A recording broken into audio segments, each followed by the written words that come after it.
bespoke radio for the masses. Headline edition, July 8, 1947. The Army Air Forces has announced that a flying disc has been found and is now in the possession of the Army. If the game is rigged, change the game. Gamechanger. I occasionally think how quickly our differences worldwide would vanish if we were facing an alien threat from outside this world. This is Fade to Black with your host, Jimmy Church, on the Gamechanger Radio Network and KGRA, the Global Radio Alliance.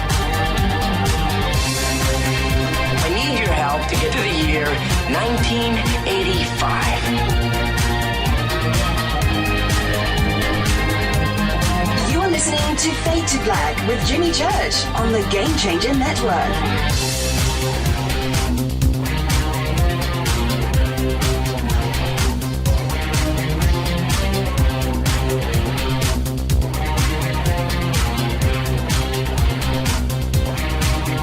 Good evening. Fade to Black. Bespoke radio. For the masses. Yeah.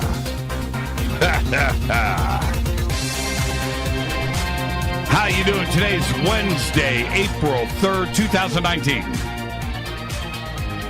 93 days into the new year, just 272 days left. We are live from a bunker somewhere in the middle of beautiful downtown Burbank, California. And I would like to welcome everybody listening all around the world, all across the United States.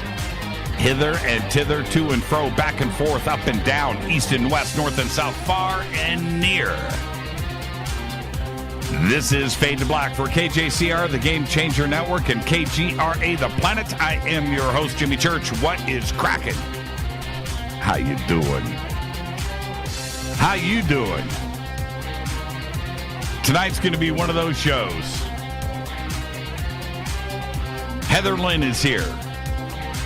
That's Dr. Heather Lynn. She's got a new book out, and it's a page-turner. It's called Evil Archaeology, Demons, Possessions, and Sinister Relics. There it is right there. Great cover. We've got all the links up to go and get the book. You can go over to jimmychurchradio.com, go to drheatherlynn.com, and there it is, Amazon.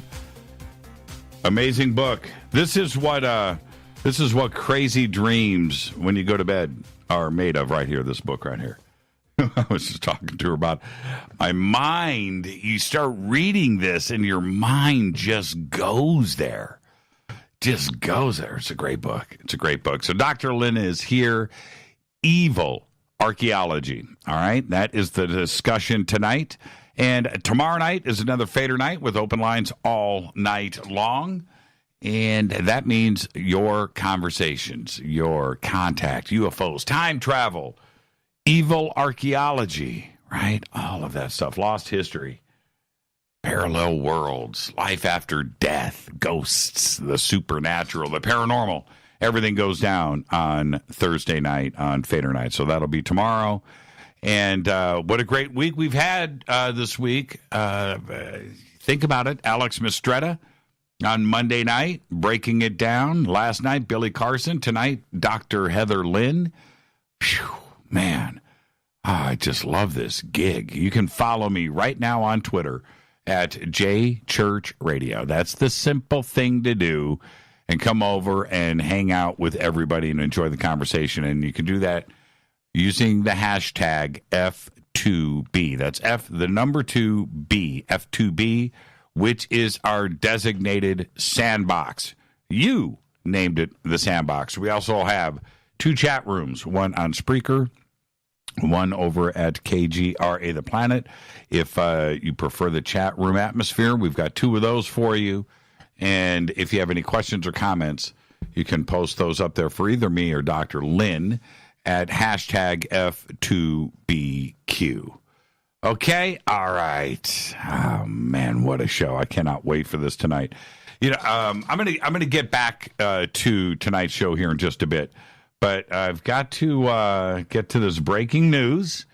First up tonight, a group of ex-spooks, ex-spies, are suing the Defense Department and spy agencies for the right to publish books on their careers.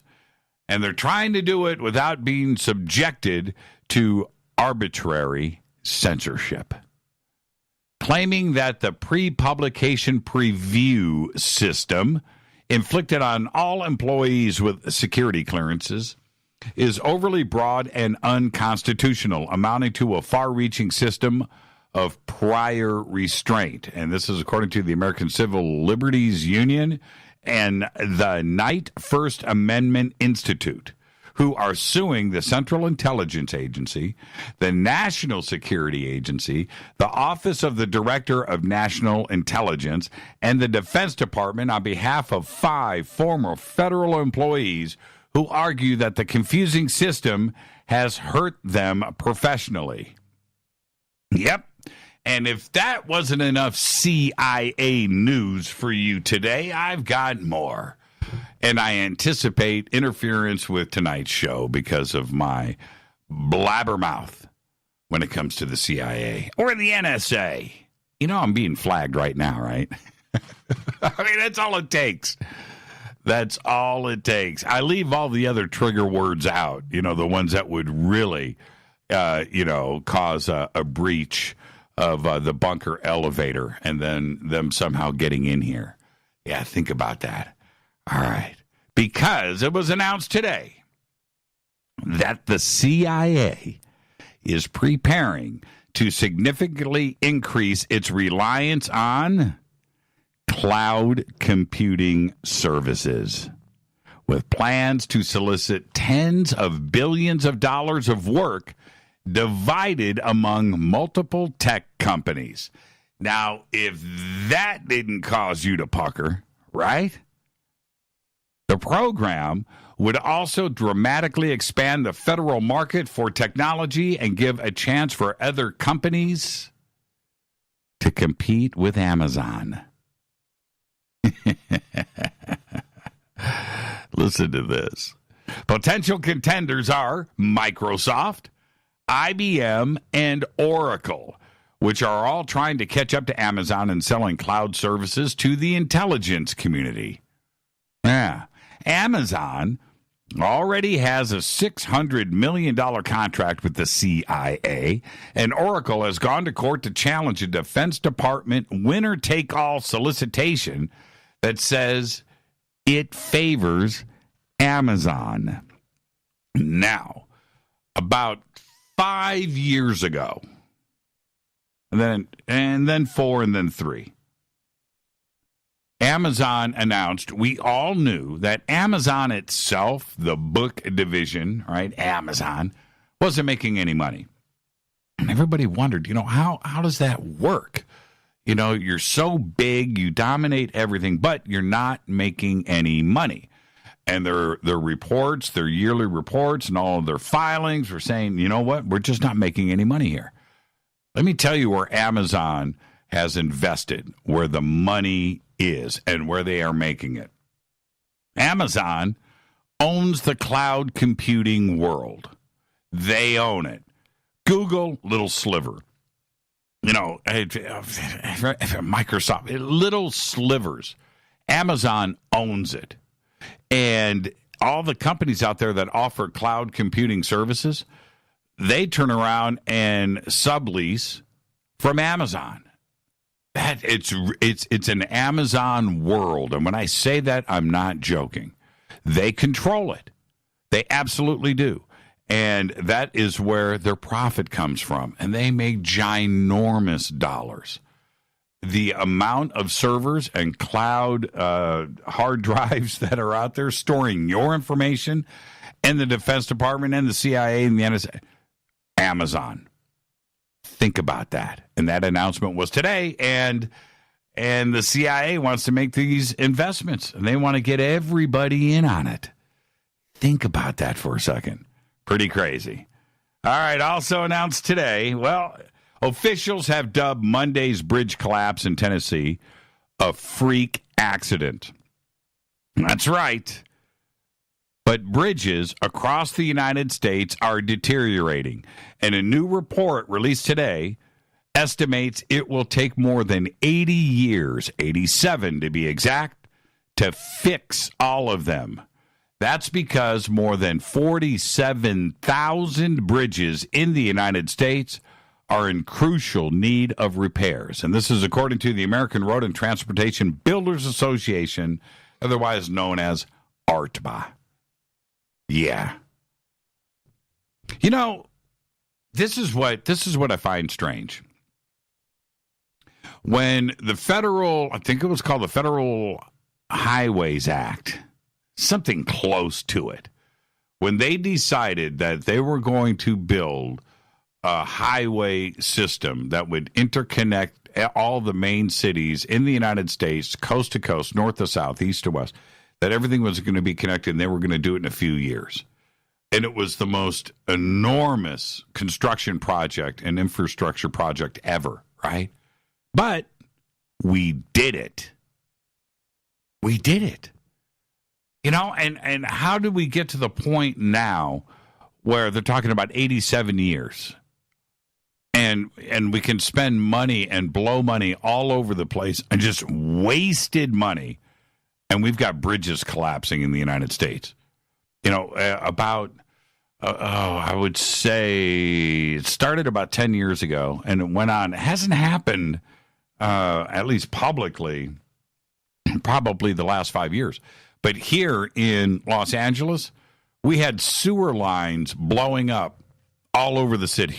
It was all streets flooded. This happened. You know, it was just absolutely crazy. And our infrastructure here in L.A., trust me, you know, they show you pictures of the beaches on postcards. But what's really going on here in Los Angeles, we have got to, I don't care what city you pick, we have got the worst roads and sewage system anywhere in the country is here in Los Angeles. And they just can't, they built it cheaply back then, and now we're paying the price. I don't get it, how we can live in this country and have these issues. But nonetheless, you know what you're not going to have issues with? The Surfer music streaming app, and you need to download it right now. That's right, SURFR, Surfer, SURFR.FM.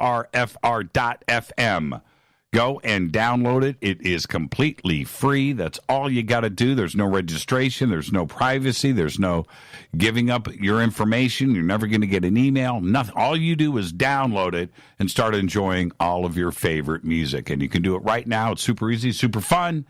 All you have to do is click on the banners over at jimmychurchradio.com. All right? SURFR.FM. Surfer.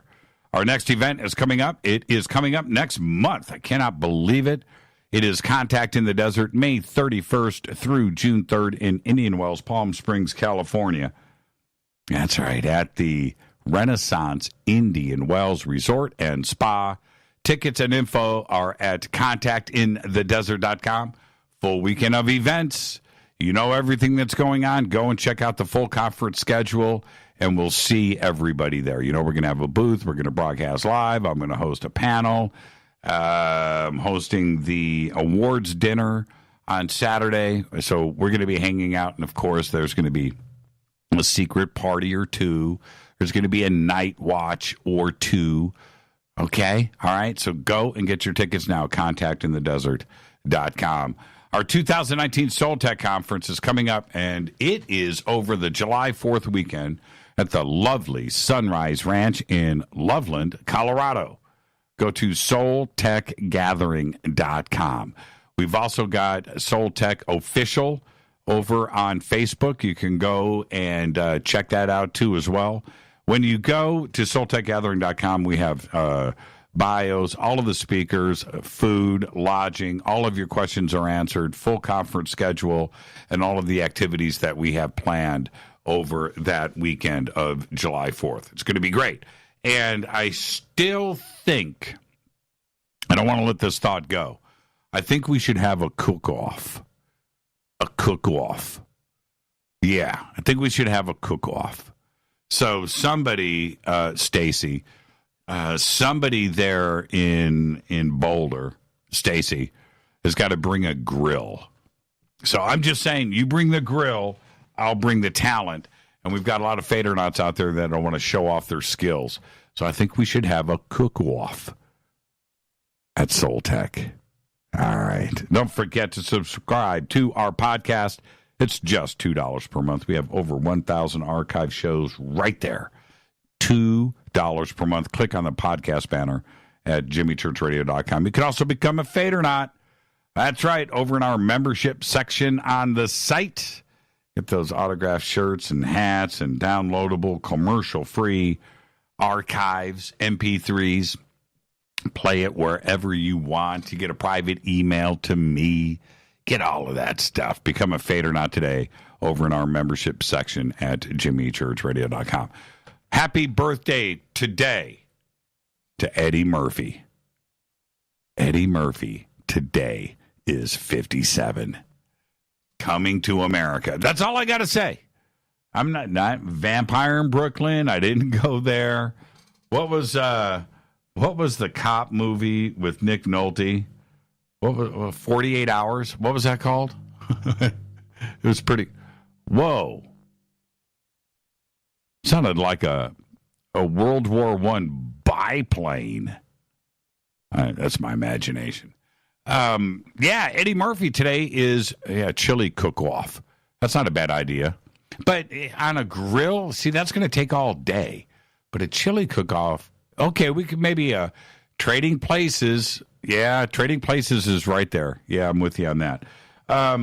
Eddie Murphy, 57, and there's a rumor going around in production is the sequel to Coming to America. Yep, part 2. Yep, coming back.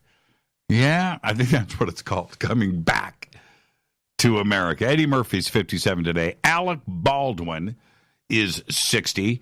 And that's a tough call with Alec because I like him a lot. But it's really strange. For me, every time I think about him, I think about Glenn Ross, the steak knives. That's right. Alec Baldwin today is 60. And what I wanted to do, and I just blew past it, I wanted to light up Twitter with, what will Rita be making stuffed chicken pasta? Rita's not allowed in the cook-off. No, that's stacking the deck. That's stacking the deck. Okay, what was I? The best Beetlejuice. Alec Baldwin and Beetlejuice. I was thinking Eddie Murphy. Yeah, Alec Baldwin and Beetlejuice. That was pretty good. Your best line. What is the best line from Coming to America? I want to see how good you guys are. What's your best line? What is the best line in Coming to America?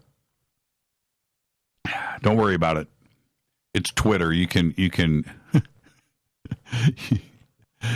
post it. Our dead guy's birthday today is Marlon Brando, 1924 to 2004. Died at the age of 80. One of the greatest actors in history. There's no question about that because you've got Don Vito in The Godfather, Terry Malloy in On the Waterfront, and, of course, Colonel Kurtz in Apocalypse Now, and that's pretty much all you got to say. Happy birthday, Marlon Brando. He's pretty good in The Freshman, too, by the way. Yeah, that boy is good. That's pretty good. Tri-scale. He's real good. Yeah. That's a good line right there. All right. Where am I at? On this day in history, 1996, the Unabomber is arrested. At a small wilderness cabin near Lincoln, Montana, Theodore John Kaczynski is arrested by FBI agents on this day in 1996. Fader fact. Okay. Murph, that's where I was going. Murph, you've got my respect. Murph, when are we going to hang out? You got my respect. Drinks are on me the next time I see you, Murph, because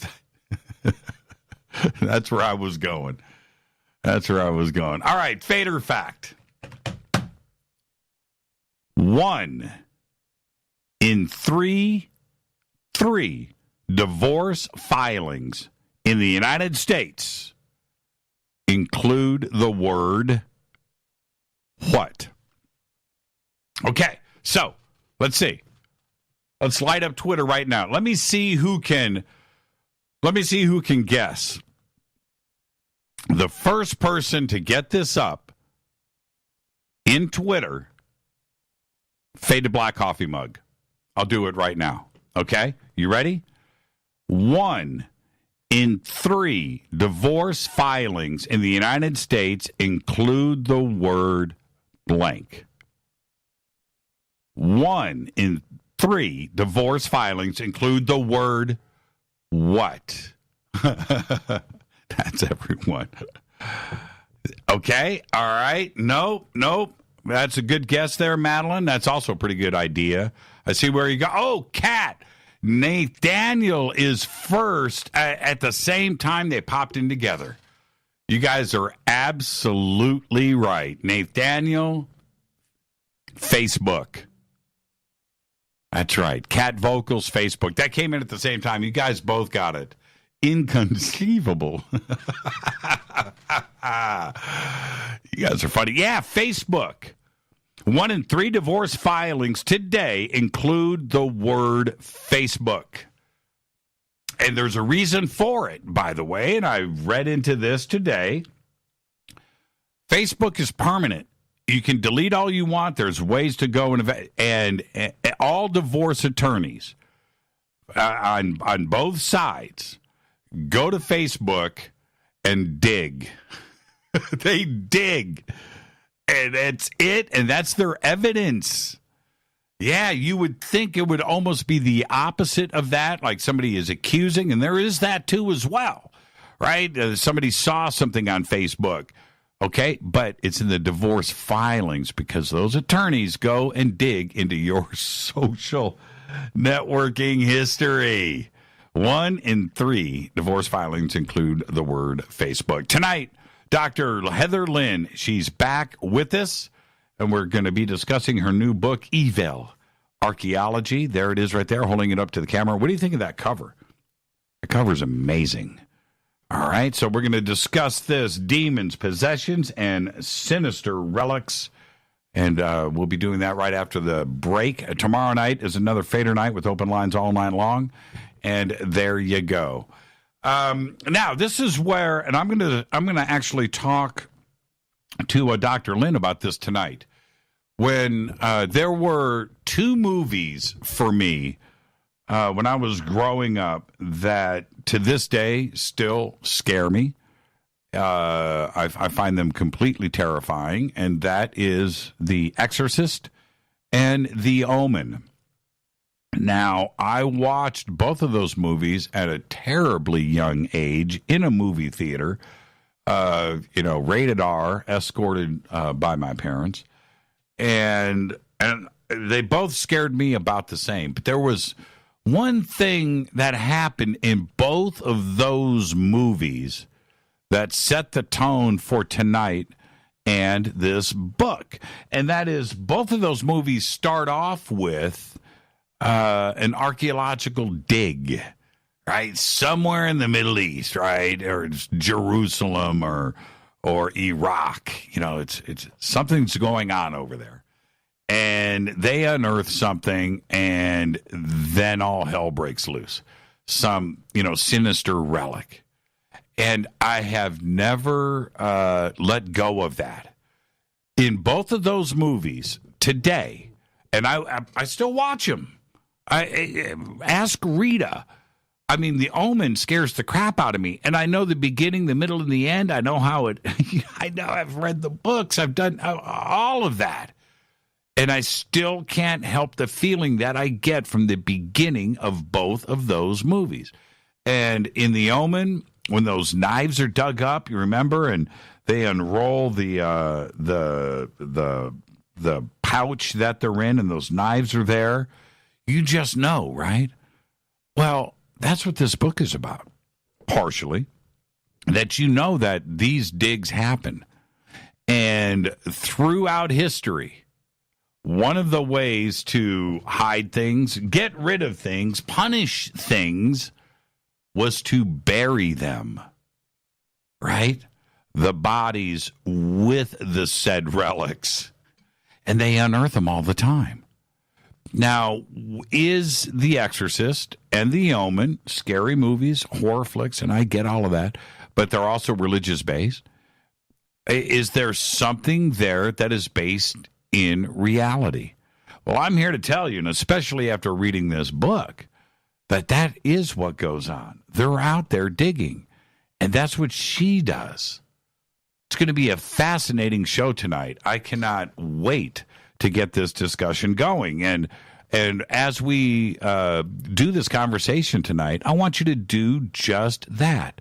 Let your imagination go. Go back to the beginning of The Exorcist, the beginning of The Omen, and how serious and what the implications were for the world after that. Think about it. This is Fade to Black. I'm your host, Jimmy Church. It's going to be a great conversation tonight. Tomorrow night is open lines all night long. It is Fader night. And as far as you guys go and gals, you know what it is. It's my favorite night of the week where I can just sit down, relax, and talk with all of you. So we'll be doing that tomorrow night. This is Fade to Black. I'm your host, Jimmy Church. You can follow me on Twitter at JChurchRadio. Dr. Heather Lynn used to be on Twitter. Normally, right now, I would give our guest a Twitter account. I'm going to ask her why. She's no longer on Twitter. And so there you go. But it is drheatherlynn.com. It's Fade to Black on the Gamechanger Network and KGRA The Planet. I'll be back with our guest right after this short break. Stay with us.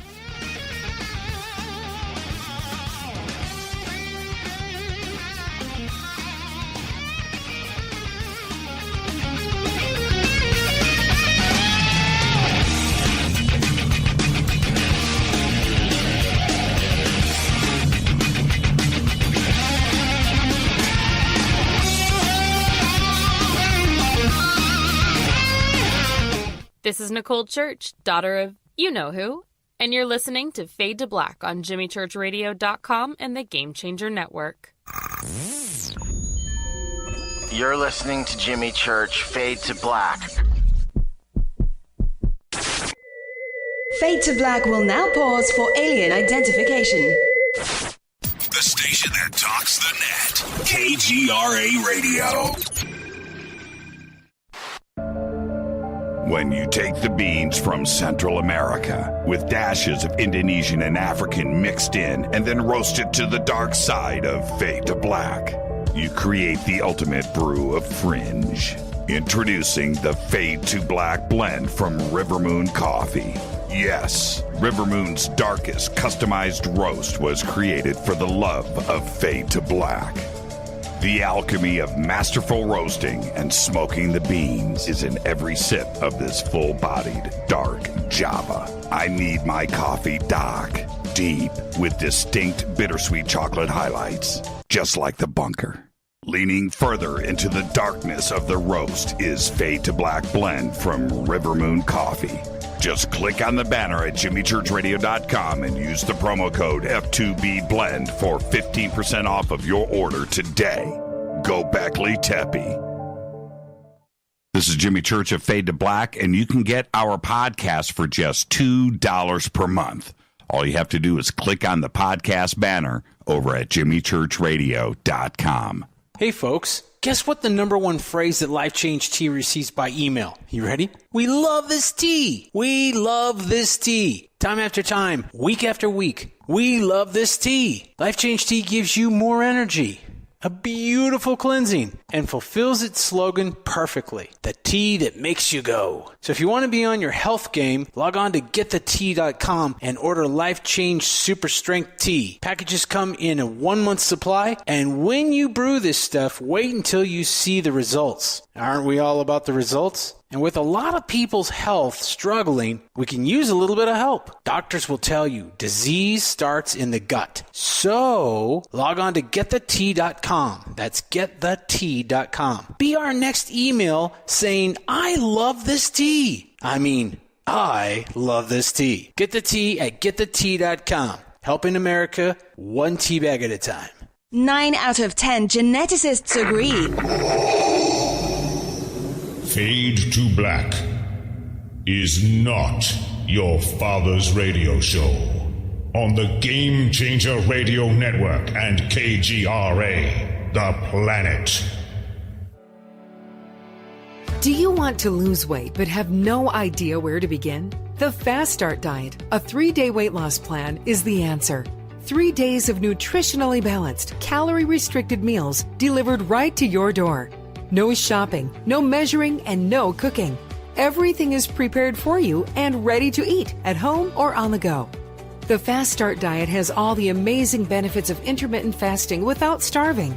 We've helped thousands of people who have struggled to reach their weight loss goals. Isn't it time we helped you? With the Fast Start Diet, you'll lose weight and feel great. Find Fast Start Diet on Amazon or go to faststartdiet.com and use promo code TALK to get 10% off your first box. And as a special bonus, Fast Start will include their #1 rated Lipo-3 appetite suppressant spray free with your order. This is Jimmy Church, and whatever your diet plans are, do what I did. Go to faststartdiet.com. Hi, this is Rob Reiner from Anvil, and you're listening to JimmyChurchRadio.com. What's up? I'm Chris. What up? This is Kyle Massey, and you're listening to Jimmy Church Radio.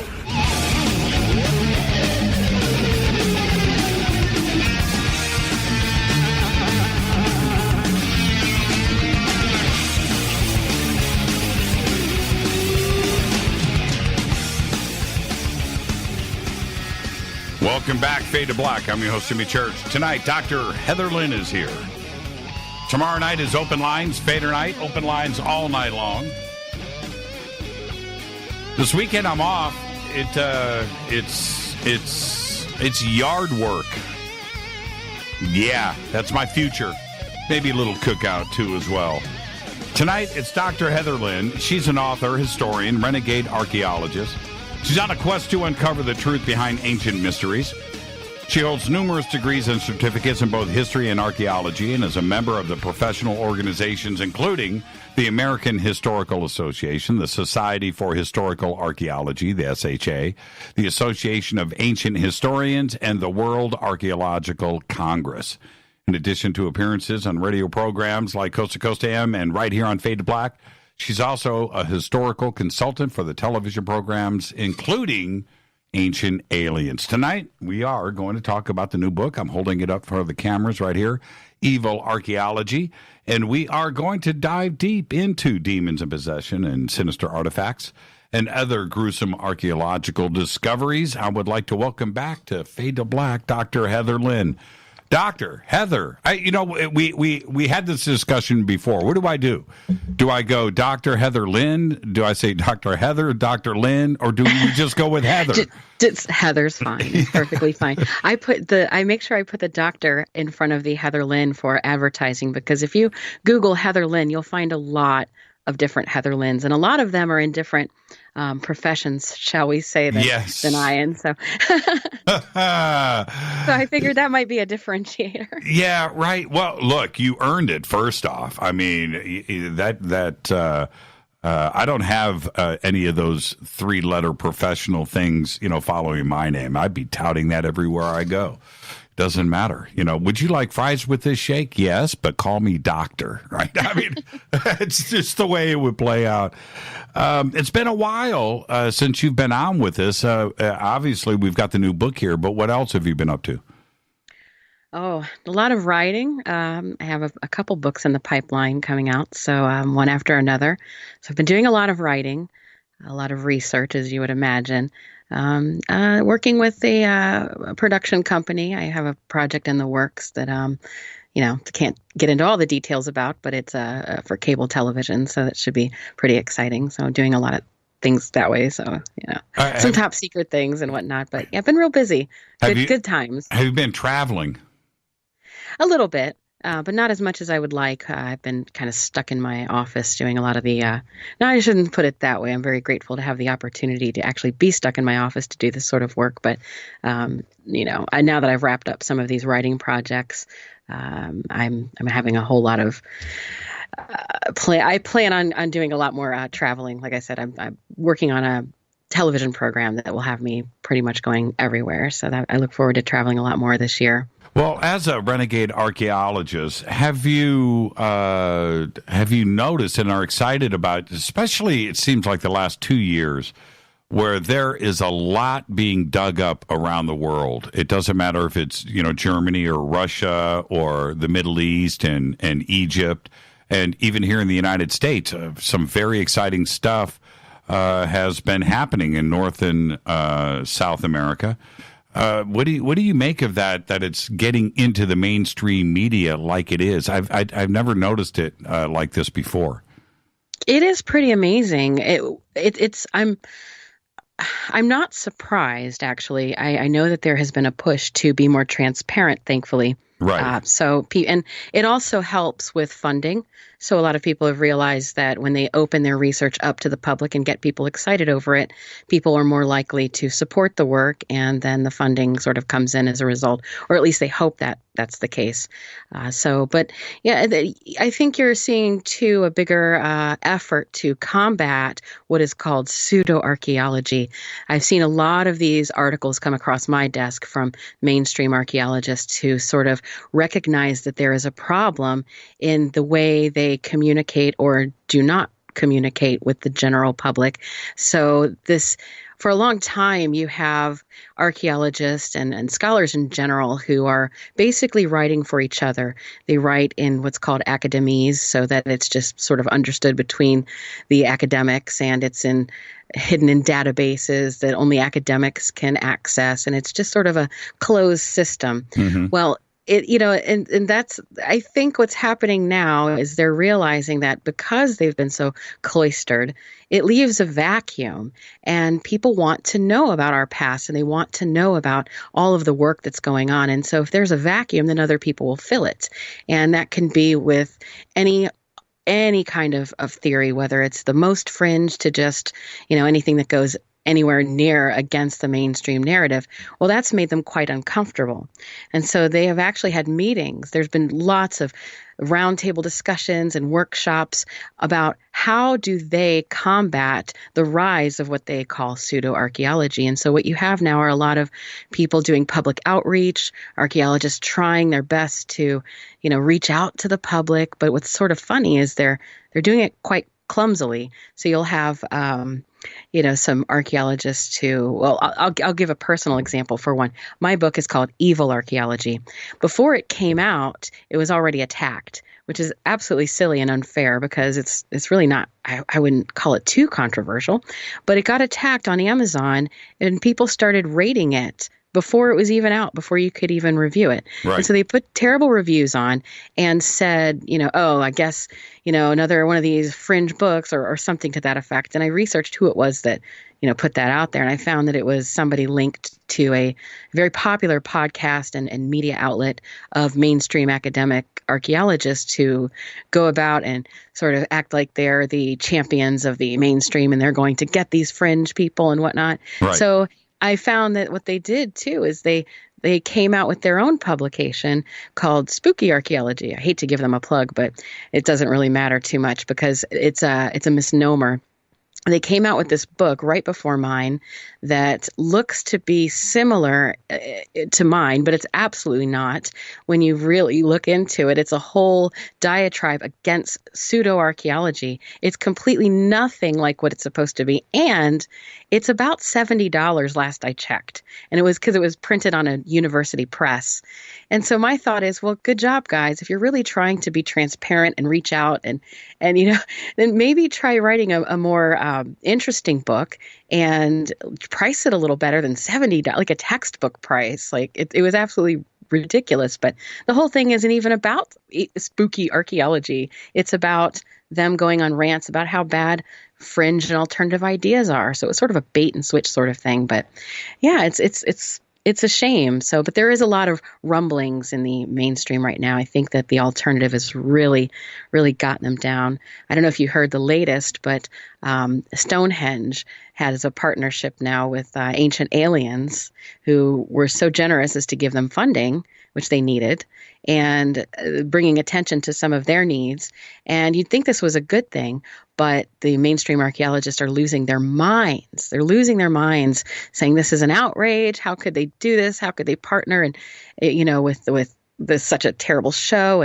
And regardless of what you think about the show or its theories or whatever, it just seems sort of petty to go attacking something that a lot of people like and enjoy, and it's benefiting Stonehenge and English culture. Where were all of those professional organizations 3, 4, 5 years ago when the Planning Commission started to plan a tunnel underneath Stonehenge or a new road? Or wait a minute, if you want to have integrity, stop that. And Exactly. I was outraged. I just thought to myself, how can schools and these, where all of this archaeological funding comes from, and then that trickles down from, states and governments. Where are you when something like this is going on with one of the most historical places on the planet? There's no question about that. You can't deface or dig or do anything to that. In fact, move the road. Right. Exactly. You don't need a tunnel underneath stone. Hey, build something. What are you talking about? But nobody wanted to say anything. So Ancient Aliens comes in and offers a little bit of help. And this is the other thing, Heather, and I'm not exaggerating in the least here. Ancient Aliens, like it or not, has done more for tourism in Egypt and Peru and Bolivia and Mexico and Stonehenge than anybody else. I agree. You just can't do that. People want answers, which goes back. I don't want to ramble, but I want to go back to your point. When we talk about pseudo archaeology, that is coming from orthodox academia. The reason for them saying that is because of the vacuum you referred to. If they would be more transparent, then people wouldn't go and write the story. People wouldn't go and fill in the blanks because of them. There's big issues out there right now that they want to continue to keep their heads buried in the sand about. And one of them is the history of us. Right? And that's a big one. Yes. That's the history of us. And we want these answers. Are they buried out there somewhere in some warehouse? Do you know something that we don't? Are you holding back? Well, the silence is deafening. And that's when they want to call them pseudo archaeologists, but people that are interested in the research, like yourself too, as well. Absolutely. That's absolutely correct.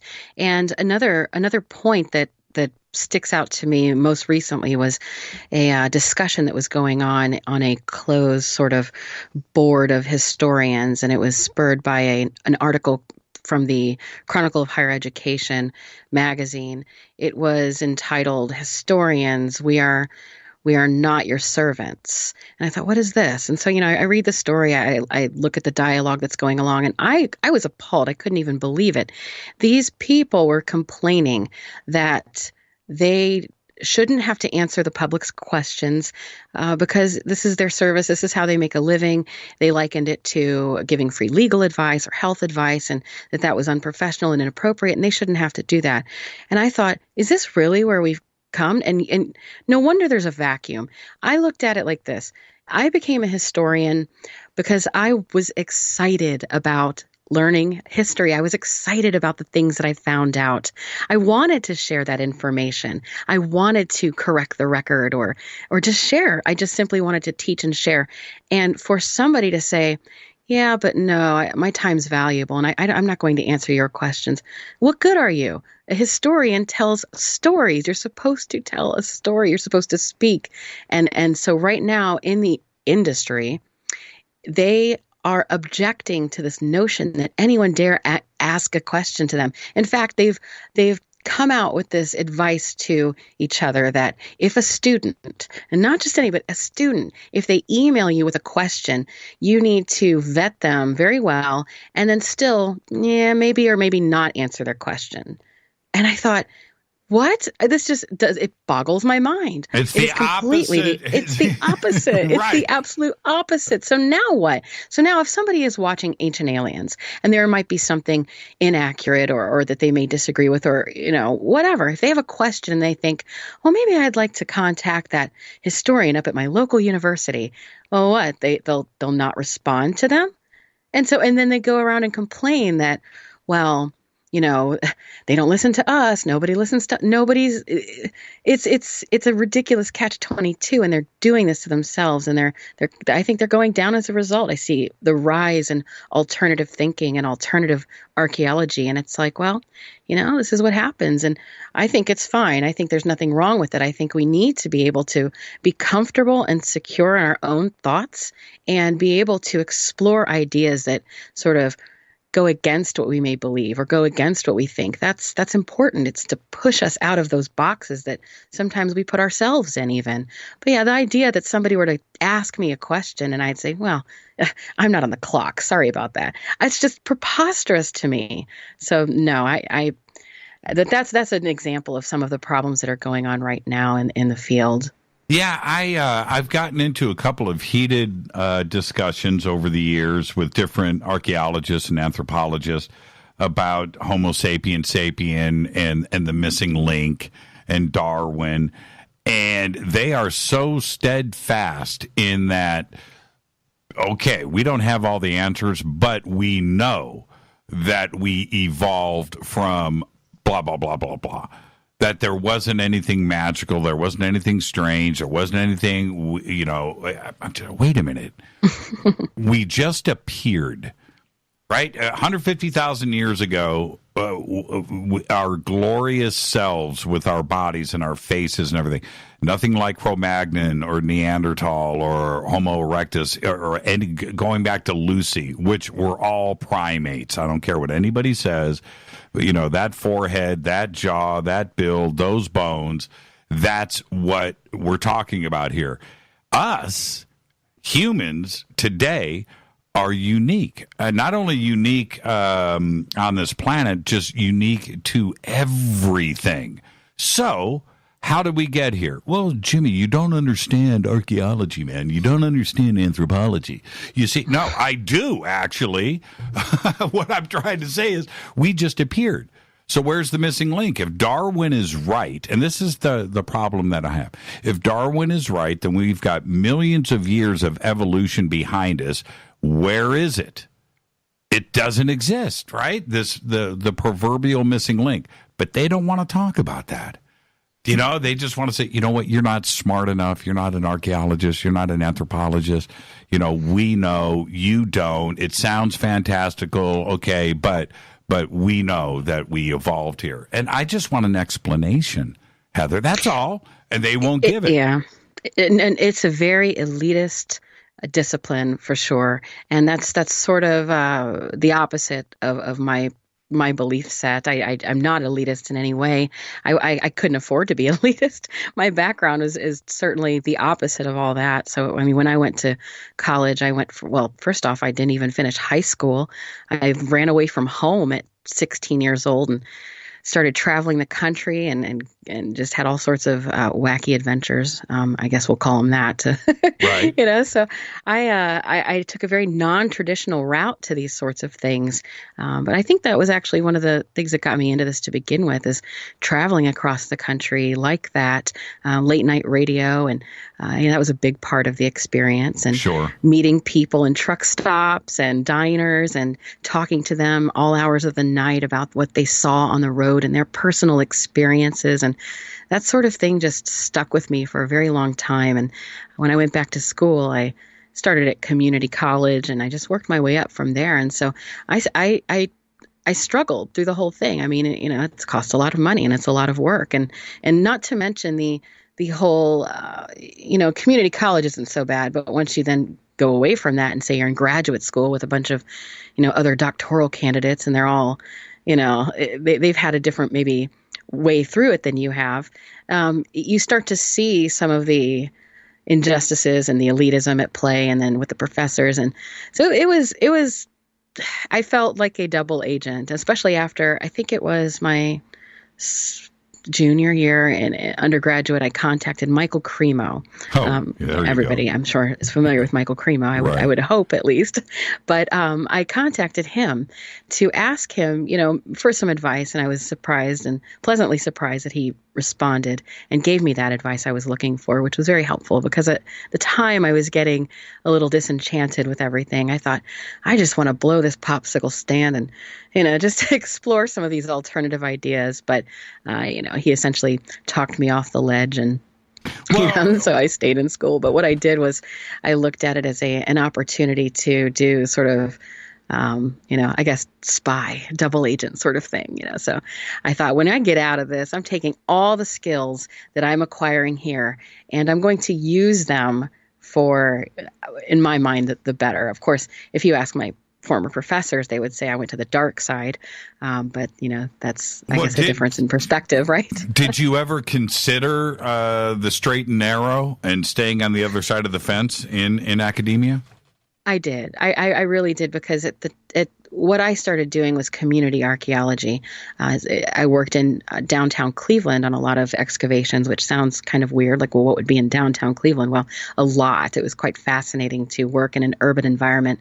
And I used to help out with a program they had for inner city youth to get involved in archaeology and learn their own, cultural past and these sorts of things. And so I've always had a passion for public involvement in archaeology and history. And so I did want to go into teaching, but it wasn't where I felt that I would be my most helpful. I mean, I still actually go and I work a few places at some local historical societies and do things like that. And it's also that's a disaster. It's such a tragedy. The last one I worked for as a consultant, let me just say, if anyone wants to help archaeology, if anyone wants to help the efforts to know our past and preserve our past and they feel they can't really do anything, go to your local historical society, just the local little, organization, and volunteer, do anything you can. That's where it starts, is at the local level, because a lot of our local historical societies,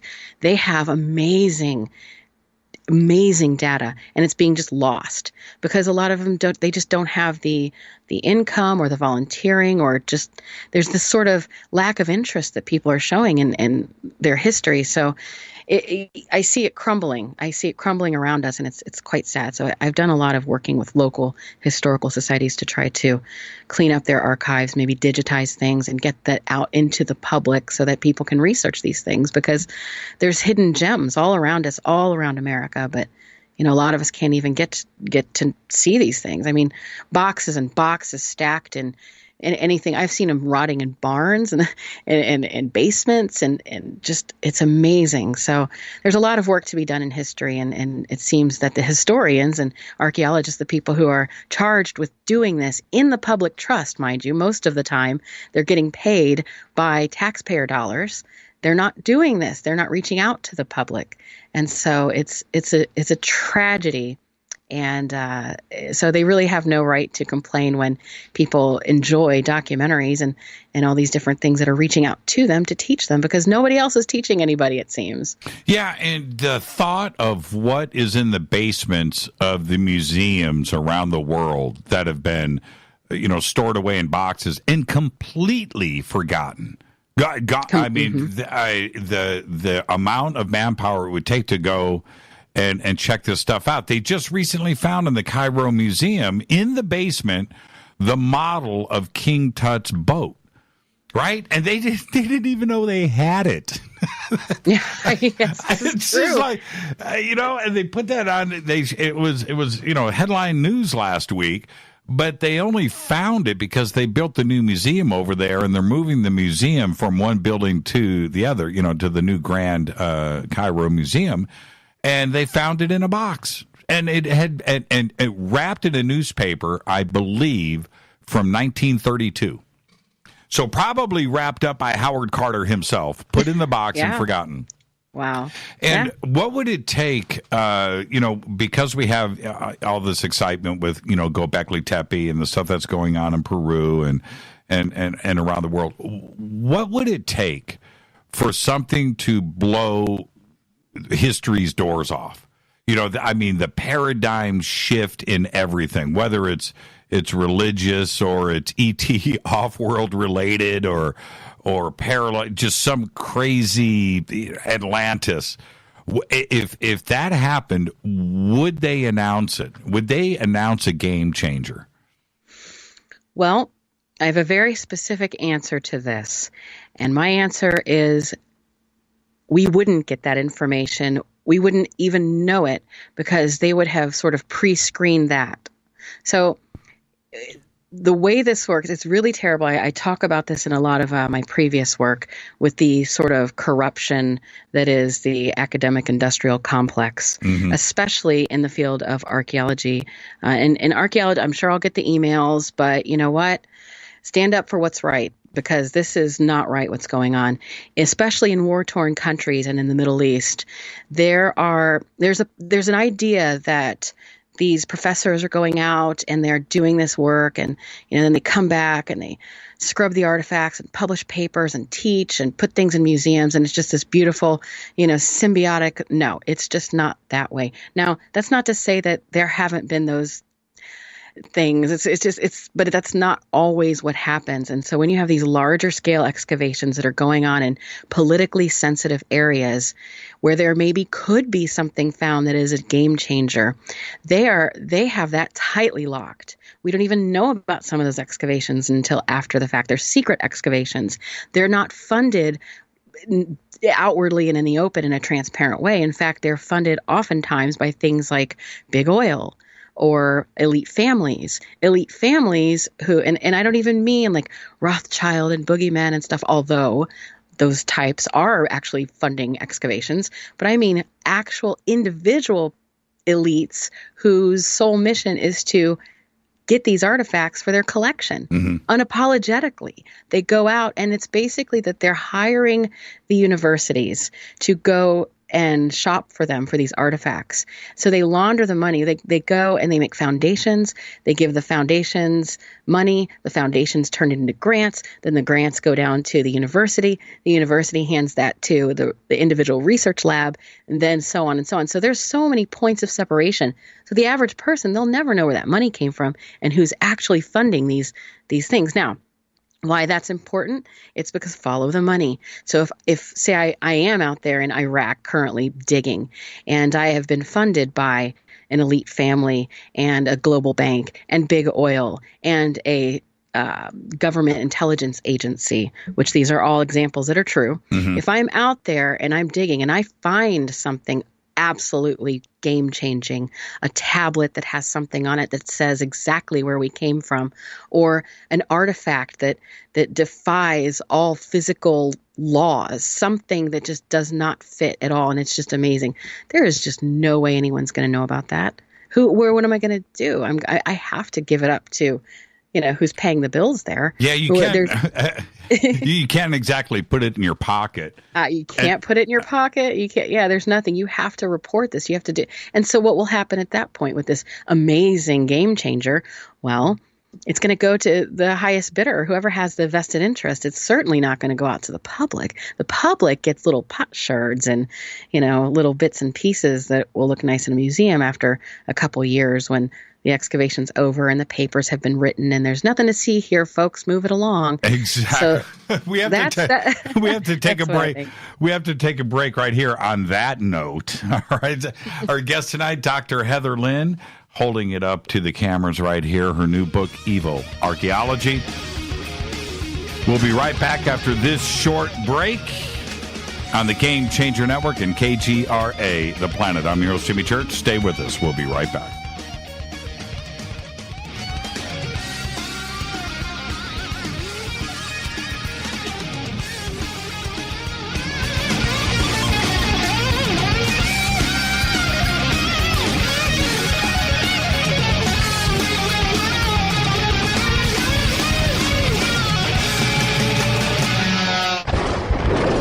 This is Fade to Black with Jimmy Church on the Game Changer Radio Network and KGRA, the Global Radio Alliance. This is KGRA Digital Broadcasting Station, Salt Lake City, Utah, Van Buren, Arkansas. In Introducing the new Surfer Music app. Listen, Fadernauts, you know I love my music. This is my go-to for all things notes. The Surfer app is a brand new concept in music listening. Surfer is free, providing unlimited access to thousands of live streaming radio stations. Surfer is an exciting, interactive listening experience. Discovery and surprise are built right in. Surfer is your destination to discover and rediscover great live streaming music. It features high-quality audio streams, free access to music from thousands of live streaming radio stations, unlimited listening, unlimited skipping. You get a music visualizer, and you can also select your favorite channels. Get it at the Apple App Store or Google Play. Just search Surfer Music or click on the Surfer banner at jimmychurchradio.com. Go back, Lee Taffy. Folks, this is very important information. What's to be said about CBD? AncientLifeOil.com. Our CBD is made from hemp and has 0.003 THC, which means this wonderful product won't get you high, no matter what amount you take. What does CBD do for the body? My hands are tied. But you can Google CBD benefits and be astounded. When you're finished reading, you'll want to log on to AncientLifeOil.com. That's AncientLifeOil.com and purchase. Life is good when you feel good. People are tired of pain. People are asking for non-GMO organic products to help them with, you fill in the blank. Legal in 49 states, and again, our CBD is made from hemp. Ancient Life Oil is about helping people one by one by one. If you wonder how good the product is, the CEO takes it every day without miss. AncientLifeOil.com. That's AncientLifeOil.com. Have a great day. Hello, I'm Julian. You're listening to my main man, Jimmy Church, on jimmychurchradio.com. Hi, this is Ray Hobbs here, repping the planet, and you're listening to my good friend, Jimmy Church, Fade to Black, on the Gamechanger Network and the KGRA digital broadcast station. This is Toby Kebbell. You're listening to jimmychurchradio.com. Don't hurt me, Jimmy.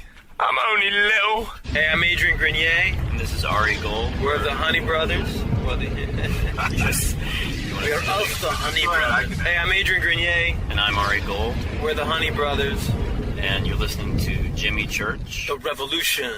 Reclaim your active lifestyle with Angioprim. Angioprim is the original liquid oral chelation supplement. Chelation helps remove toxins, heavy metals, and cholesterol in your veins and arteries that can cause blockages. Scientific research proves the active ingredient in Angioprim has superior oral chelation action that helps promote cardiovascular health. Find out more. Go to angioprim.com. Talk to a trained consultant by calling Angioprim toll-free 877-882-7221. This is Jimmy Church of Fade to Black, and you can become an official Fadernaut by just going to our membership section at jimmychurchradio.com. Hey, it's Grace. Can we talk about something serious for a minute? Your age. Getting old has its perks. But remember, being a few years younger, you know, your hair was thicker, you didn't have so many wrinkles, that extra weight wasn't haunting you, and you just felt better. Well, we can't turn back the clocks and go back 10 or 15 years, but you can start feeling and looking 10 or 15 years younger with Nature's Youth RSF. It's a doctor-formulated daily supplement that helps your body maintain its peak performance and fight the aging process. Imagine sleeping better, looking better, and feeling better. See how Nature's Youth RSF has helped thousands of people just like you at nature'syouth.com. nature'syouth.com. Imagine how it will feel when your family and friends are asking you what you did to look so good. Your secret will be Nature's Youth RSF. It's time to start looking better and feeling better. Learn more and order your Nature's Youth RSF at nature'syouth.com. That's nature'syouth.com. That's nature'syouth.com. Hello, this is Serena Wright-Taylor from Conscious Life Expo, and you're listening to Fade to Black with Jimmy Church, who holds the Lucky Pony record for the best astrological chart since 1963. True story. This is Micah Hanks of the Graylien Report, and you're listening to Jimmy Church on Fade to Black, across the globe on the Gamechanger Radio Network and the one and only KGRA Radio, The Planet.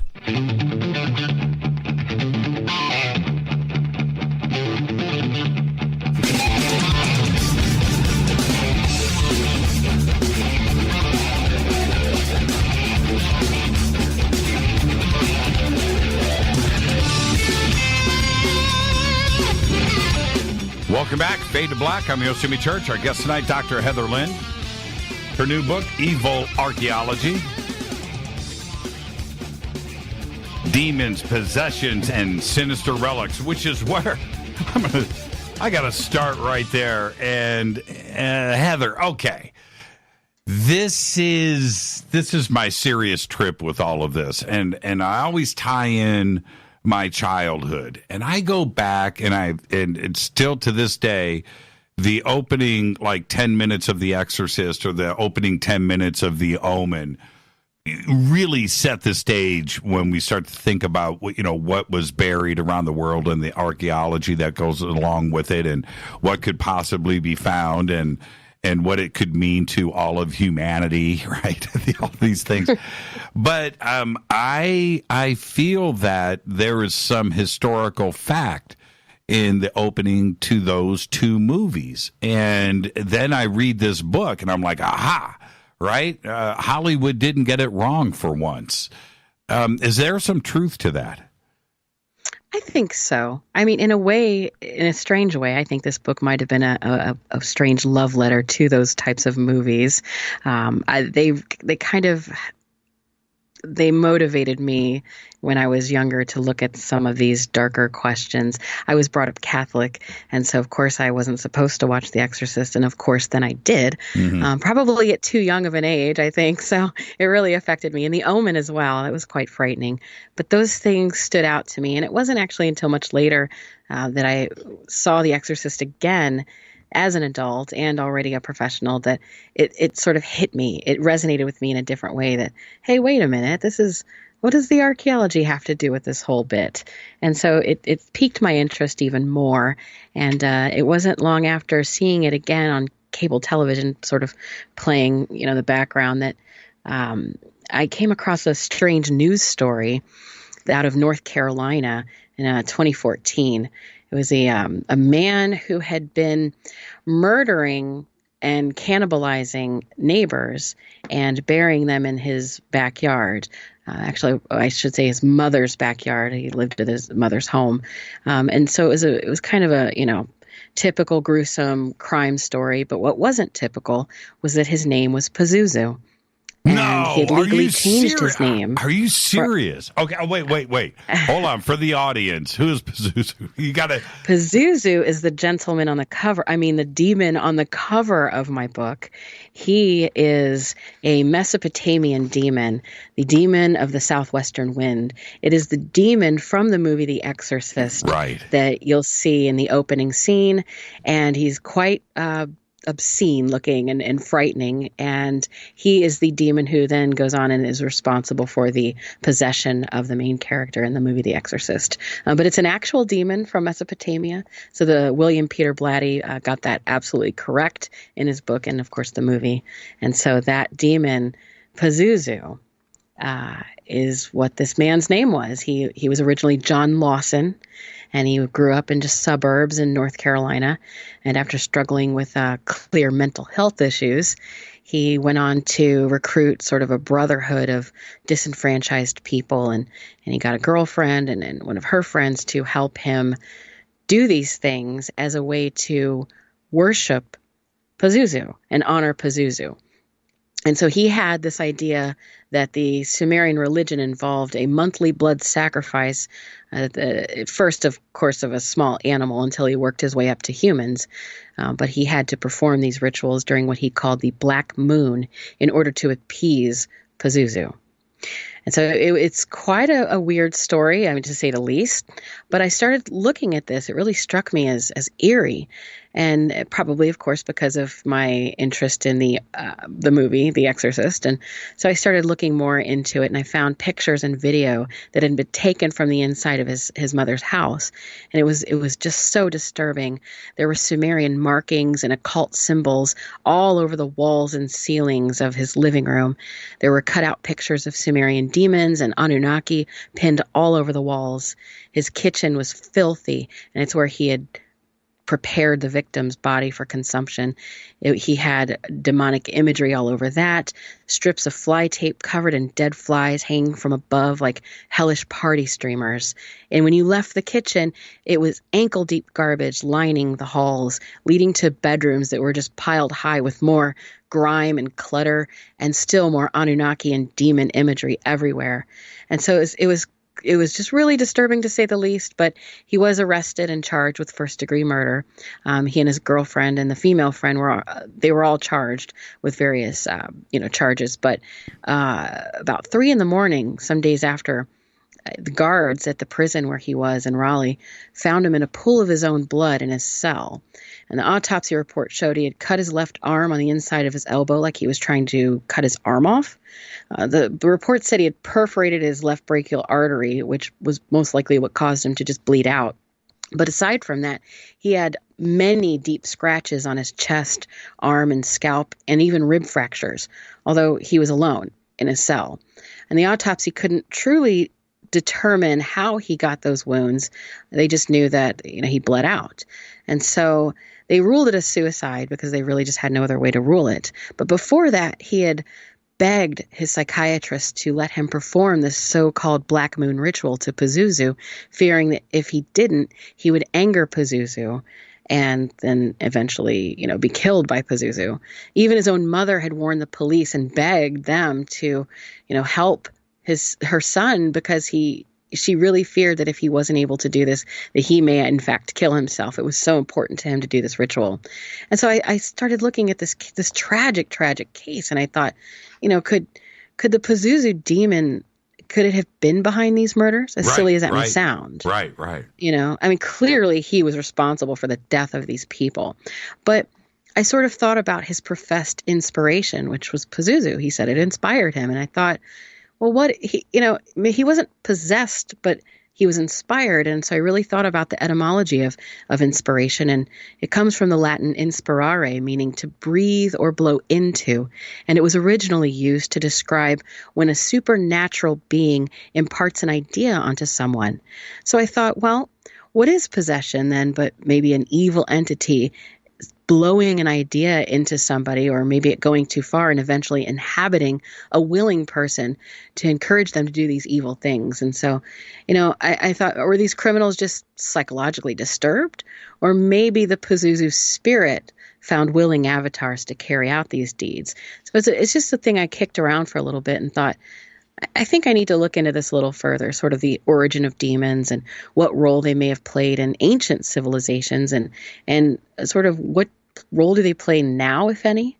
And so that's what made me write the book, essentially, was The Exorcist. Exactly. See, this is, listening to that, we're talking about a modern situation where we think all of this stuff is in the past, right? It was a different era when this kind of stuff went down. Clearly, this was 2014. But let me ask you this. Let's suppose something here. How do you get rid of his story? Right? You don't want that coming to a theater near you. You don't want other people to be inspired by what he had done. And so do we bury it? Do we bury his body? His house? Do we tear it? You know what I mean? Do we hide all of the evidence, buried in the ground, burn it, and get rid of it like they did in the past? When something like this happened, when they thought that the local village girl or boy was possessed by, what did they do? Right? They would. Right. Is this been going on throughout history? This is exactly what you wrote about in the book. Yes, that is. They would do that. They didn't want to have other people be inspired. I think really that does come down to that. So like copycat killer or anything, but maybe they thought of it in those terms, or maybe they actually thought of it in the terms of spirit possession. Right. It's really hard to say.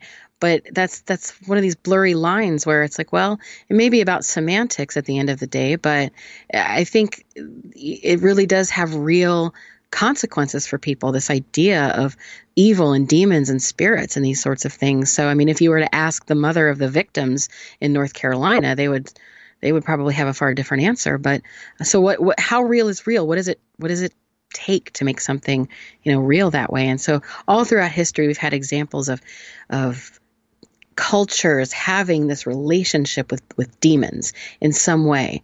And it goes very far back. And in the book, I discuss the prehistoric idea of demons. So we have a lot of evidence to suggest that even prehistoric shamans were doing exorcisms in the form of trepanning or drilling a hole in somebody's head. And so we have this idea that there are these spirits in the head and we need to get them out. And so, you see that. But that's, again, with archaeology, everything's ritual and everything's sort of conjecture that way. So, but we do then have, at least in the Sumerian records, clear evidence, some of the best evidence of exorcism. So we have going 4,000 years ago, we have Sumerian cuneiform tablets that outline just line by line what an exorcism is supposed to look like, and these rites appear very similar to those of the Catholic Church, or something we recognize today in pop culture. So in Sumer, they had scribes and a university system in a way. They were very advanced, and they had an advanced system of training professionals. And so because of that, they had textbooks. And as a result of that, we know what they taught them. So there's still these textbooks available. They're in tablet form, of course, but we have many, many things to look at to understand what it was that they were teaching their physicians at the time. Their medical physicians were being taught exorcisms. They didn't sort of separate the body and mind back then. It was sort of just one. Mm-hmm. So it was the job of the doctor to also do the exorcisms. And so of the roughly 1,000 cuneiform tablets held by the British Museum of these medical texts, 660 of them specifically reference exorcism in a recognizable way. So we can see all sorts of things that, it's just part of our human experience. And it has taken many different shapes and forms. And in some ways it would be recognizable, in some ways not. But definitely the Sumerian exorcisms, I believe, were a big inspiration for the way that we look at exorcisms today. And also medicine in some ways. One of the reasons that the priests in popular culture, or actually just in the Catholic rite of exorcism, and many others, that you would demand to know the name of the demon, that actually comes from the Sumerian text as well. In the Sumerian text, it instructed the physicians to demand to know the name of the demon, try to figure it out. It was so important because essentially the name of the demon was the diagnosis. Right. So as today we'd say cancer, they would say, oh, well, you have a case of Pazuzu, right. And so they would know then how to cure it from that. And the demons weren't always bad. They were sort of, they were bad and possibly good, or at least they could be used for good. Again, with the case of Pazuzu, which, we see his imagery a lot because there were so many artifacts of Pazuzu dug up because people actually wanted to have these amulets. So you wouldn't want anything to do with Pazuzu. He's very scary. But if you're a pregnant woman or a new mother, you would actually want to have a Pazuzu amulet or even a plaque beside your bed or by your baby's bed to protect you from Pazuzu's angry, jealous, and barren wife, Lamashtu, who was known to go and cause miscarriage and sudden infant death. And so what you'd do is you'd make sure that the husband, Pazuzu, was around so that he would literally whip his wife into submission. And so there's depictions of this, one of which is called they call it the Hell plaque. It's at the Paris Museum. And it shows this whole exorcism scene, and in the underworld you see the Lamashtu kind of going to get the infant, and then you see Pazuzu behind whipping her, like, get away, demon. So yeah, they had a very complex relationship with these entities. It wasn't all bad. Well, I want to I've got two questions, but the first thing, I want to get to the village in Germany. That is a pretty fascinating thing. But before I get to that, would you have a Pazuzu amulet, an original, in your own home? I mean, is that just like, you know what I mean? Is that asking for trouble, or not? That's a really great question. I think before I wrote this book, I'd say, yeah, why not? Because I'm not really that superstitious.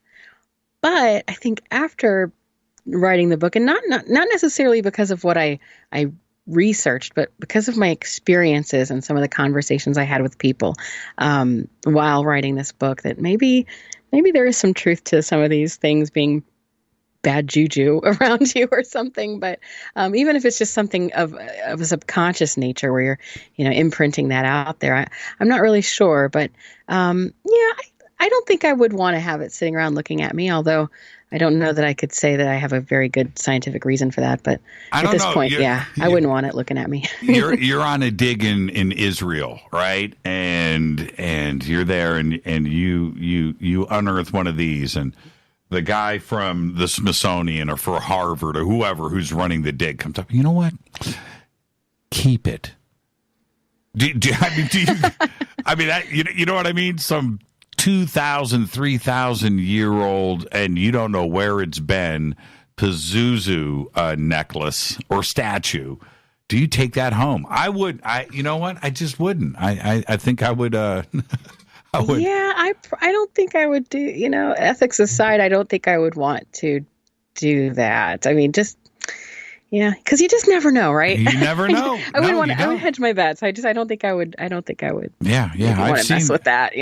I've seen The Exorcist. Okay, now when we're talking about some of this ritual stuff, one of the. There's so many different examples in this book that cause your imagination to wander. And what the village in Germany, 6,000 years old, right? Yeah. This is, I want to discuss this for a second, but I want to get to the end of the village first, and I want everybody to understand what we're talking about. It appears that, if my memory's right from reading the book, that the village was only there for 50 years. Right? And that everybody around Europe, so many thousands of years ago, was going there for some type of ritual. And a lot of crazy stuff went down in this village. As an archaeologist, when you start to unearth these things, the story starts to tell itself, and you now reveal a pretty dark side to this village. Tell us about it. Yeah, I mean, there's so many examples of this happening. It's really quite weird. I mean, we get a lot of times where we talk about haunted places, and I think I sort of cover that in the book a little bit, but a lot of times we think of them as just haunted houses or what have you. But there's a lot of strange places, not just houses. And so this would be an example of how the... Oh, did we lose you? Did you hear that clunk? Okay, Heather, if you can hear me, I heard your microphone go clunk. That was, see, I knew it. You start talking about the CIA. And it happened at the break here. So let me see if I can get Heather back right before the break. But, yeah, I heard it go clunk. Something happened. I thought it was me, but I wasn't moving. Okay, all right. Let's see here. Hold on. Please leave a message. Nope, she is not there. That is absolutely bizarre. You heard it, didn't you? Clunk. That sounded like something sinister went down in her studio. Okay, I'll try to... Okay, what happened? Hello? Are you there? What happened? I don't know. We're talking about a Neolithic massacre. That was crazy. It sounded poltergeistish. It sounded like something fell over. Oh wow! It was nice and calm here. That was cool. Maybe it's my mind getting to you. I know. I heard a kerplunk. Yeah, somebody just said that's spooky. I'm watching everybody. Of course, you got to love it. You talk about this scary stuff that happens. on live radio. Okay. Oh, wow. We're going to be going into a break here, but so we'll set this up for when we come back. And that is what got unraveled at what was the name of the village? It was Herxheim, Germany. Herxheim, Germany. As they start to unearth this, it was like one of the darkest stories that you could ever imagine that was unfolding for an archaeologist or an anthropologist, right? I think it's probably up there, yeah. Well, see, okay, all right. We're going to talk about this when we come back. But there was one point to this story where I went, ew. And that was the vertebrae, right? Now, when we are vertebrae, to me, just looks scary, right? There's something, and what was dug up out of the ground there when it came to the vertebrae, now we have to figure out what actually is going on. And now I know the audience is tripping right now, Heather. We're going to tell you everything when we come back after this short break. Stay with us. This is Fade to Black. I'm your host, Jimmy Church. Our guest tonight, Dr. Heather Lynn, and we're talking about her book, Evil Archaeology. We'll be right back after this short break. Stay with us.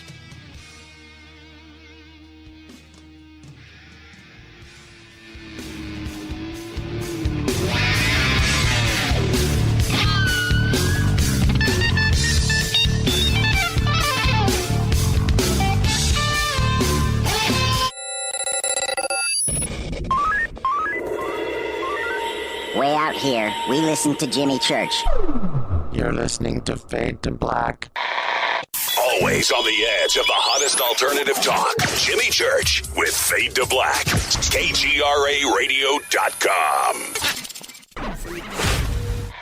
¿Qué tal, mis amigos? Yo soy Mario Carson, el tiburón, y los invito para que escuchen a mi buen amigo Jimmy Church Radio. ¡Claro que sí!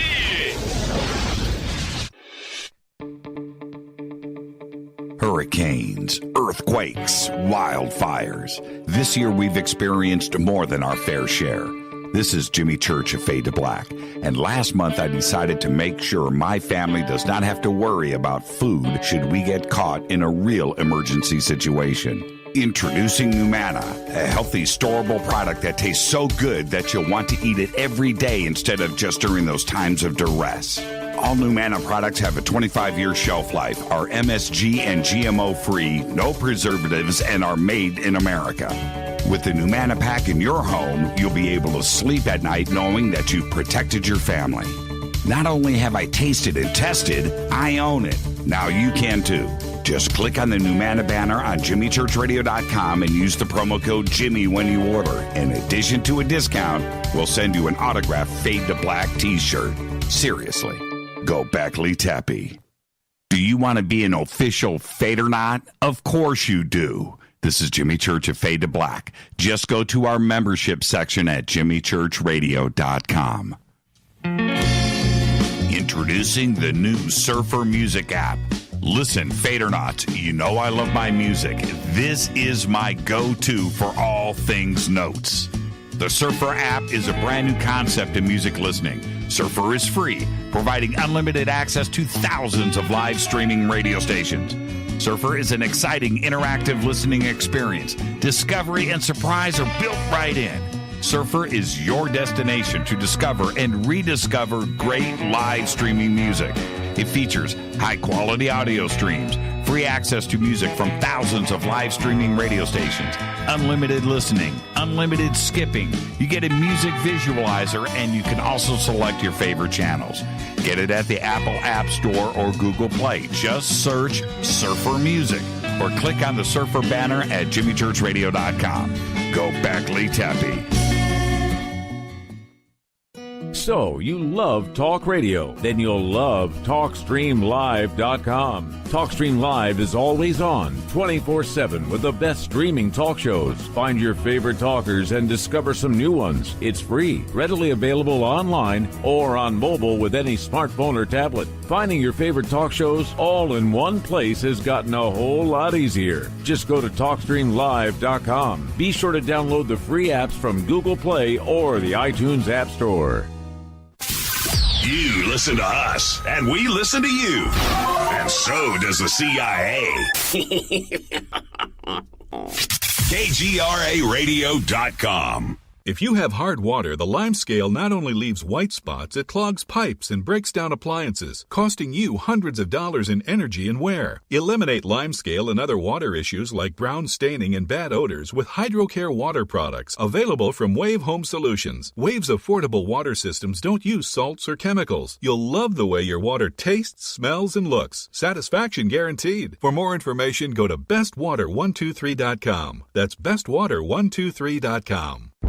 Are you intrigued by Paranormal Talk Radio? You'll love the new Paranormal Radio app from TalkStream Live.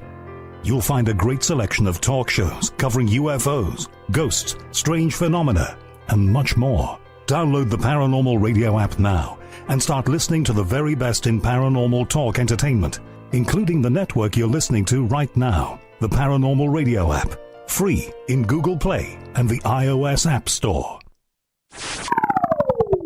You are listening to Fade to Black with Jimmy Church on the Gamechanger Network. Oi, oi, I'm Reese Evans. You're listening to Jimmy Church. This is Revolution. The revolution will not be televised. The revolution is on radio. Ciao.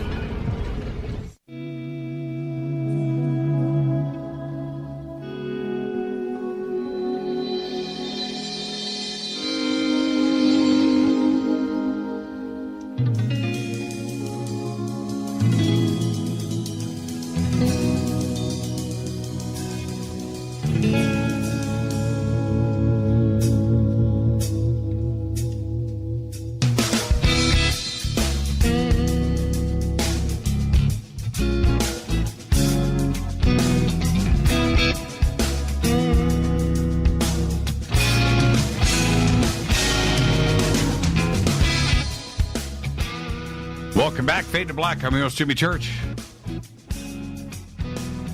Heather and I are texting during the break. I'm going to keep it private, but oh man, Heather, you left Twitter. Yes, I knew yes, I did. You know, since we're talking about evil archaeology, I got the evil laugh right there, and you left Twitter. And see, this is the thing. I wish you wouldn't have left Twitter, but when you are out there pushing like you are, right? You are pushing it. You know you're doing the right thing if you have somebody come at you, and you know you probably shouldn't have left. But well, you're right. I yeah, maybe not. I probably looked like I let them win if I left that way. So yeah, it was a it was a very dramatic situation. Yeah, I know. It just tells you that you're doing the right thing, and I don't know because it wasn't really about archaeology at all. It was about a crazy person, a crazy person. Okay. Yeah. Well, speaking. Yeah, I actually thought about posting about it on my blog, and I thought, I'm just going to leave it be and just not put the negativity out there, and just maybe just get off Twitter. But maybe I'll get back on Twitter. Maybe I will. Maybe that's what I'll do. Yeah, you should. Look, just block. That's all you got to do. Just block, and and they eventually go away. Now, this village, Herxheim. When you are out there, I'm talking about yourself specifically, you're out doing a dig and you start to see the picture getting painted, right? And in the situation with Herxheim, which turned out to be because this is the Neolithic period. This is a long time ago, where you wouldn't think that this type of organization of the rituals apparently that were going down there wouldn't be happening, but they clearly were. And you start to see the story unfold. And the story of Herxheim is about as crazy as it gets. And we just don't think that things like this went on in the past. Yeah, I mean, that's some people call it the noble savage. That's like an old idea in anthropology that, when you have villages or maybe just long time ago Neolithic people, that they were maybe more peaceful, or, you have ideas sometimes that they were living in nature, and sometimes we have a tendency to romanticize it. And then when you come across sort of these sites and it's like wake up call, they weren't all that nice after all, maybe. But in this town in Germany, there was a team of European archaeologists that, started excavating a massive bone pit. And, it could have been an accident. I mean, it's not really unusual to find a lot of bones in one location. But what they started to find was that it was clear evidence that these bones had been, cannibalized. People had been eaten. So you could tell right away from the scratches and the scrape marks that they were consistent with meat removal. And in addition to that, because some people can also, argue, in which they have, saying, well, no, that, those were just coincidental. Although, it's very clear. Aside from that, if that weren't enough, some of the bones were charred. And so, they had vertebrae, as you mentioned, and long bones fractured so that the prehistoric human fingers probed inside to extract the marrow. You could just tell that these prehistoric people were feasting. Ugh. And this was a big bone pit of human remains. And so this was no accident. And, it was pretty clear.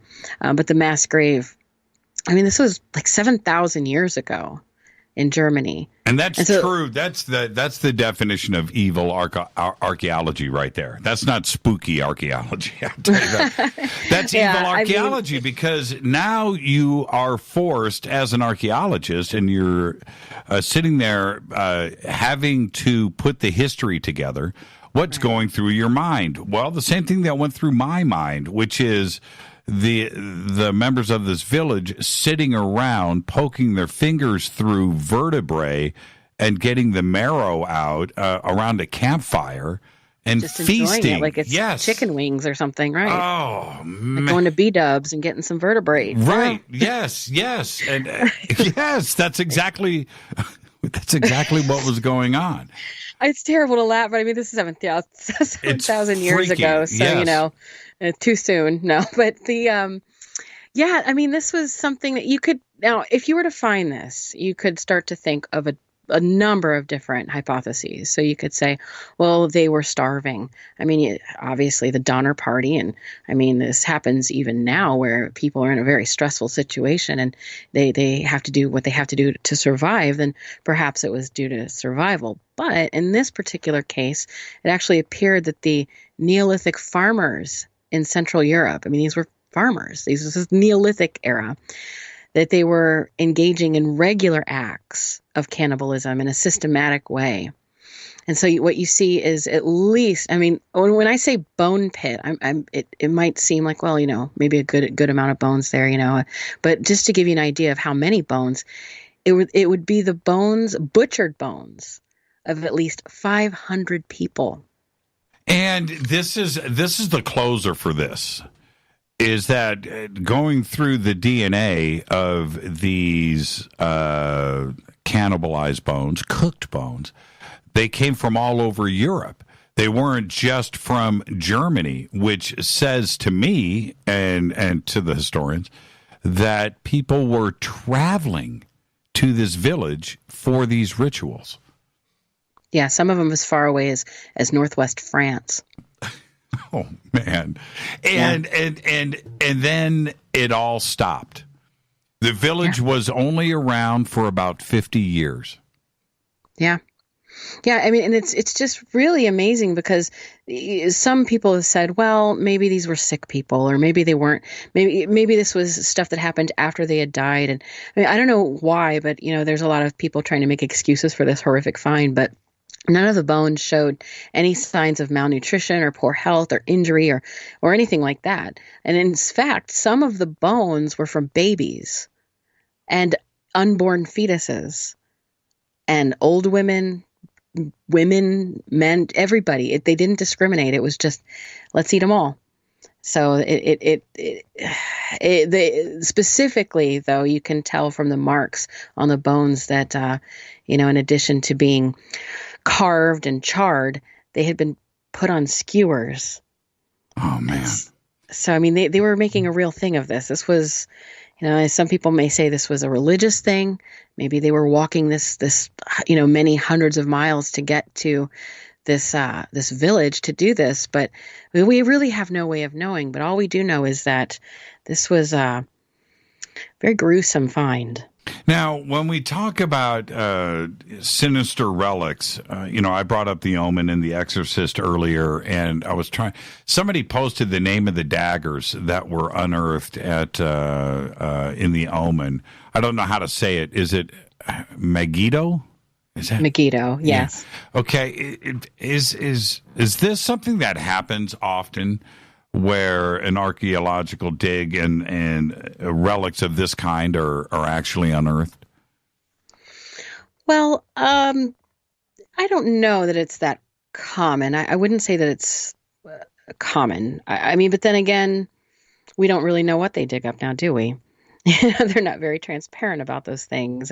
And so how do we know really what would be a sinister relic, unless we understood completely that, this is maybe a Pazuzu statuette or something to that effect. But unless you know what you're looking for, unless you're specifically out there commissioning these digs, looking for particular items that you think have occult value, which, has been done. So what is the definition of a sinister relic? Something sinister would be just foreboding, or something that maybe would scare the archaeologist or scare a person who looked at it, something that would be so frightening that maybe they felt they had to rebury it, which was actually the case. With one Aztec artifact in particular, it was just a goddess statue it was quite large, about 9 feet, that was just so frightening to the archaeologists. They felt they needed to just go ahead and rebury it and never look at it again, which is actually a good fate for it, because they ended up being able to excavate it again, and now it's in the museum in Mexico City. Whereas other examples of archaeologists being a little too scared to excavate something or to bring it back, they would just simply destroy it.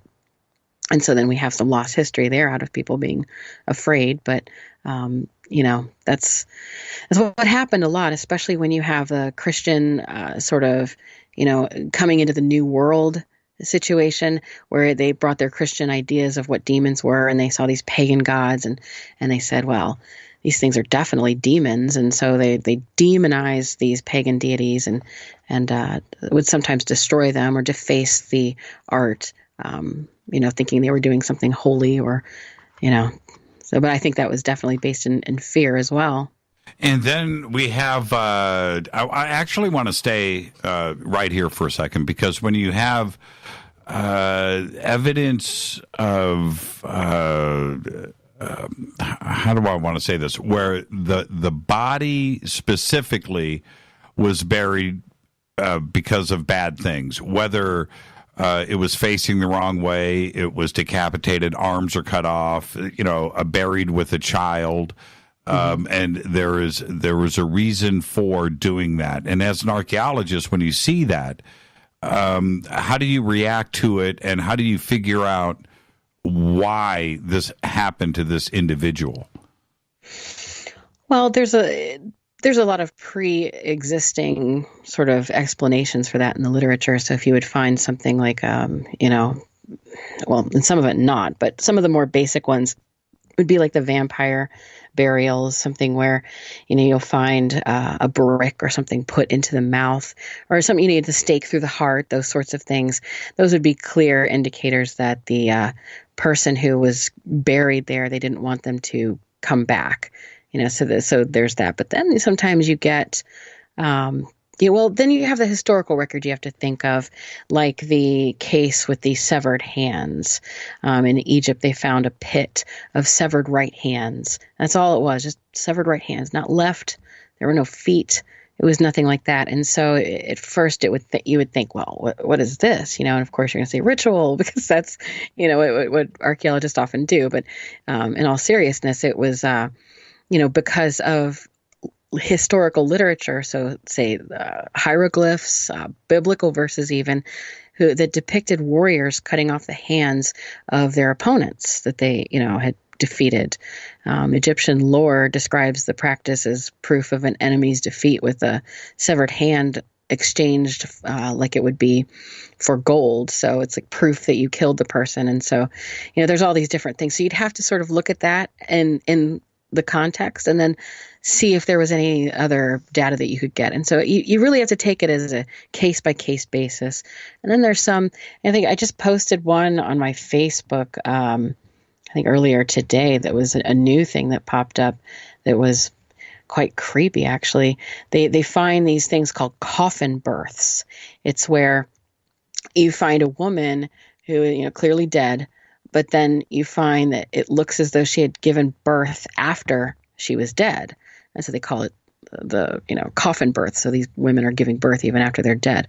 And so what you find in that situation, though, is Wait, explanation. Hold on a minute here. Hold on a minute. Wait a minute. What are we talking? Post-mortem fetal extrusion, also known as coffin birth. In the ground. In the ground.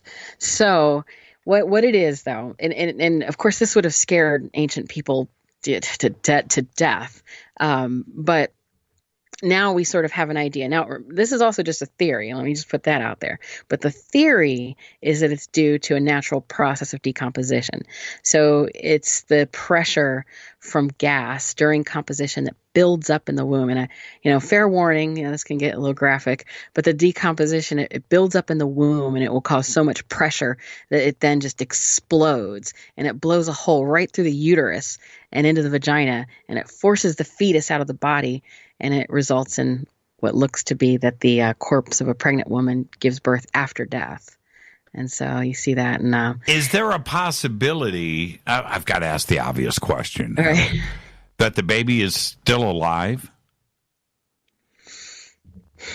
I would say probably not, because, by the time the body would decompose to the level that, it'd have this gas, the nutrient and oxygen supply to the baby would have been cut off. If the mother's dead and then, there's the placenta and the blood, flowing to give oxygen to the baby, it wouldn't have long before it would die. So I would say, thankfully, that by the time the, decomposing body gets to that point where it's going to just blow the fetus out, right, that the fetus was already dead. But in this particular recent case in Italy, the woman had also been treated with trepanation, the drilling the hole in the head, so that what they believe is she was suffering from sort of a preeclampsia or some sort of hypertensive disorder. And so they maybe were trying to help her by drilling the hole in her head. That didn't work. And then she just ends up dying and then, blasts the baby out in the post-mortem. So, yeah, that would be considered another, I guess,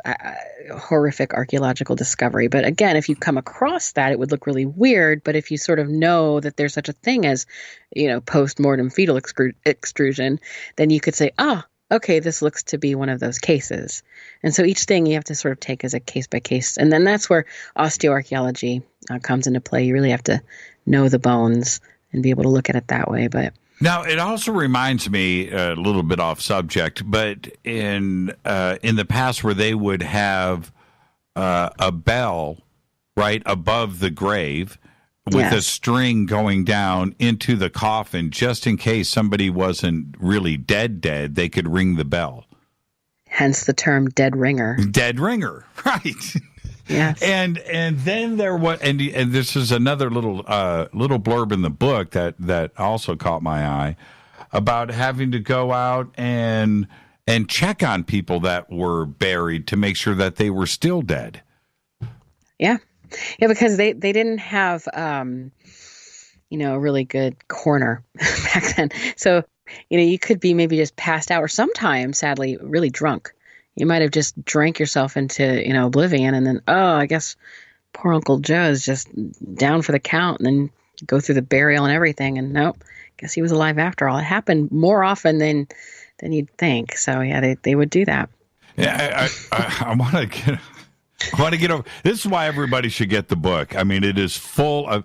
I had said to Heather earlier today, all I did was let my mind just went. I was painting all of these vivid pictures in my mind as I'm reading the book. It was just so much fun to do in a weird way, and it's great. And so is vampires. What would you think of the Mesopotamian toilet demon? Yes. Okay. Well, actually, tell us about the Mesopotamian toilet demon. Well, it's actually a kind of a common thing you'll find, strangely, in the ancient texts, is there were these toilet demons. And so there are a lot of warnings about toilet behavior and how to be safe and guard against the dreaded toilet demon. One of the warnings is that after coming from the toilet, you should not have intercourse immediately, or else the children that you may have after that intercourse will be epileptic. And so there's this whole mythos around that. So there was definitely a sort of set of manners and etiquette around the toilet and what you should do to avoid this toilet demon. And so basically it parallels the beliefs of the Akkadians. And so this goes all the way back to Sumer, Babylon, and even in Hebrew and Jewish faith, they kind of carried this thing along. But this demon was supposedly living in toilets. It looks sort of like a lion. Sometimes it looks like a goat, but it lives in toilets, and it causes epilepsy to either the children, of course, if you do wrong, unhygienic things, but it can also cause the person going to the toilet to have epilepsy, strokes, or sudden falls. And so in one case, it's mentioned in a medical handbook that if somebody falls on their left side during a seizure or stroke, then that's an indicator that they had been struck down by the hand of the toilet demon. I was going to read that passage right now. And if his right side is let down, stroke inflicted by a lurker, he will recover. If the right side of his body is in its entirety let down, stroke inflicted by a lurker, he has been hit at the rear. Now, and it's a rear, yes. Yes. You can imagine with. and this is the crazy part about this is that the demon finds it easy because you're alone at your most vulnerable. Yes, and I would say that is true, right? Yes. And that's part of your lurker kind of archetype demon that you'd find in the ancient world. These lurkers would not just be at toilets, but they would be in dark areas, abandoned places, and this sort of thing. But this one is specifically it lurks around the toilet. And so when you're alone, yes, and at your most vulnerable, beware of the toilet demon. I know. It can cause problems. I'm taking crystals into the bathroom from now on. So I want to continue this after we come back after the break. But vampires. Now I have read in. I'm just going. Let's say in the last 2 years, where I have read different news reports and press releases of different archaeological digs around the world. I have seen vampire in more of these press releases than others. And so what would indicate, and this is dating back way before Dracula and the book, Bram Stoker. This is predating all of that. How far back does vampirism go? Oh, I mean, it does. It goes as far back as the record, really. I mean, there's all sorts of accounts of this idea of blood sucking and people being afraid. And so, I mean, it's another one of these things that sort of travels with us, just like demons in general, witches, and all of these spooky things that I guess are the things that nightmares are made of, and that they still carry a significance. So and vampires are a constant through history, I would say. And what is it that you look for as an archaeologist when you're doing a dig like this and you find a skeleton or remains to indicate that this person was buried because they were a vampire? Anything really that would show that you didn't want them to rise again from the dead, because that was something that was very prominent in this idea that these these vampires would not die. They would be able to appear dead or what have you, but then they could, rise again. And so you'd want to make sure that they couldn't do that. So any way that you could do that by either having a stake through the heart, mutilated bones so that if they were to sort of resurrect, they wouldn't be able to go anywhere or do anything, and a number of different things. So legs could be out of place. Sometimes something put into their mouth, and a lot of that was also to sort of indicate that, yes, this was a vampire, in case maybe a grave robber or somebody like that would come across that. They would say, oh, wait, no, don't mess with this. This is a vampire grave, because if you didn't do these things, the vampire could rise again. So they could pin them down with rings, anything you could imagine, really. The whole idea was just to keep them down so they couldn't resurrect from the grave. And so, it's really another, I think that's one of the things when I put in the book, horrific archaeological discoveries, the idea, people say, well, what is horrific? What is gruesome? What are these things?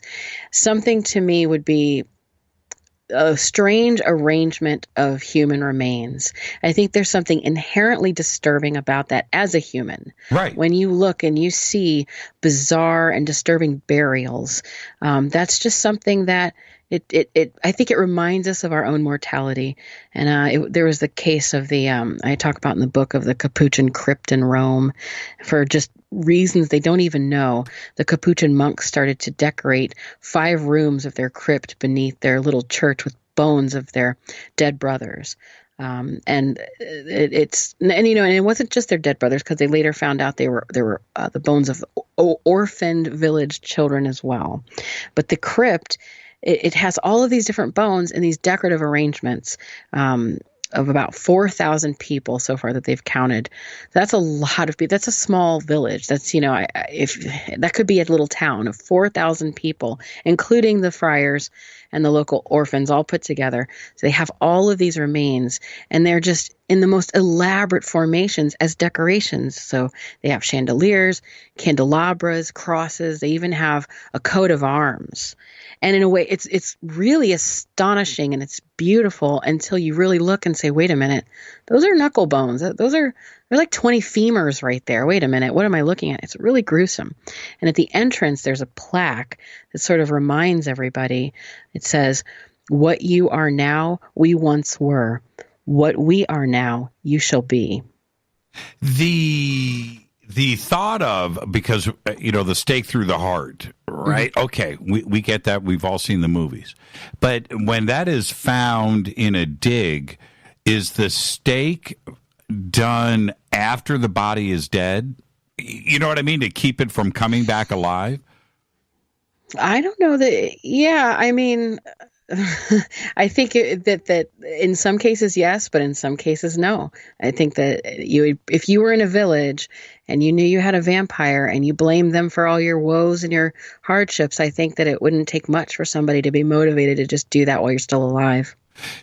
And the thought of, we've got to take a break right here, but recovering or looking at a skeleton, the remains, and having it chained to the ground, right, or tied to the ground, you're right. I mean, as humans, that's one of the most frightening things that you could see, and you would even wonder if they were buried alive. Right. Yeah, let's take a break right here. This is Fade to Black. I'm your host, Jimmy Church. Tonight, our guest is Dr. Heather Lynn. We're talking about her book. Oh, I've got the page open right here. The Mesopotamian Toilet Demons right there. It's called Evil Archaeology. We'll be right back.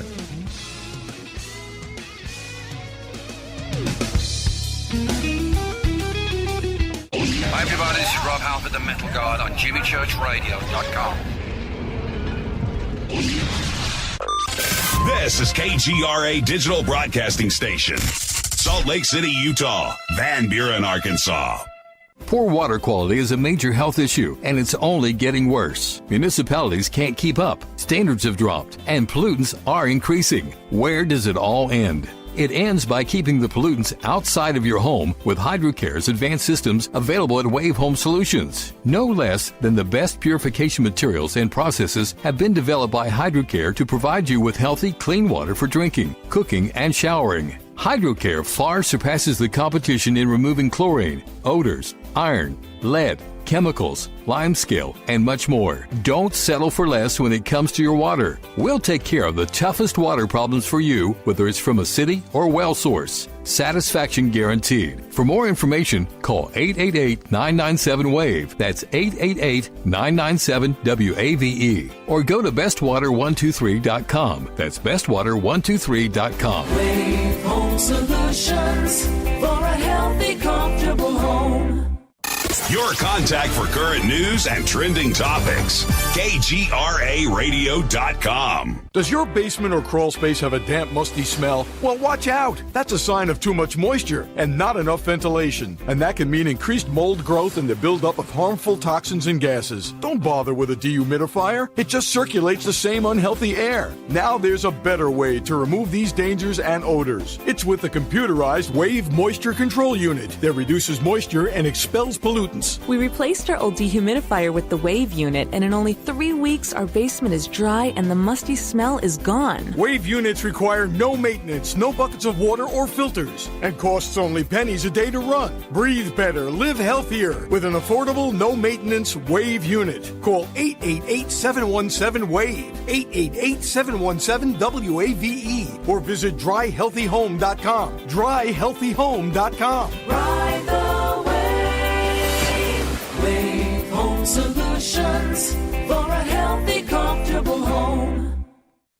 This is Jimmy Church of Fade to Black, and I only drink Fade to Black blend coffee from River Moon.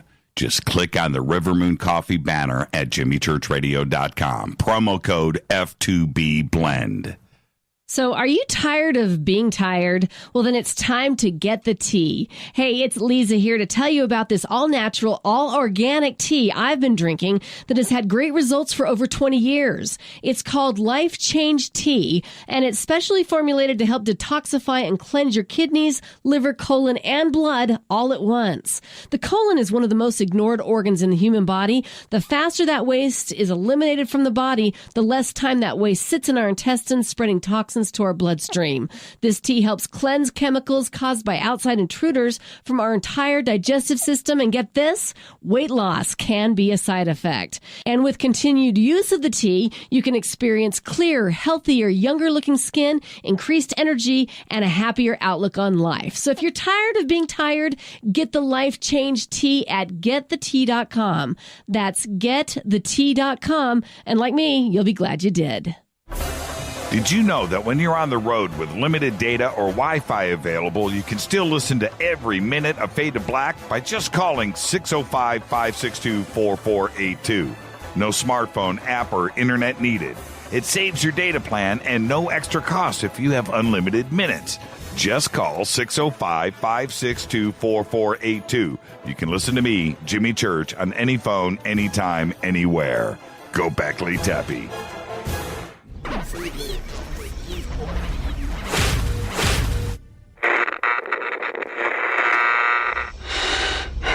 You want to know a secret? I love ponies. I really love ponies. I'm serious. I couldn't stay sane without ponies to brush. Why Fade to Black? Because you never got that pony, damn it. This is Fade to Black with Jimmy Church on the Gamechanger Radio Network and KGRA, the Global Radio Alliance.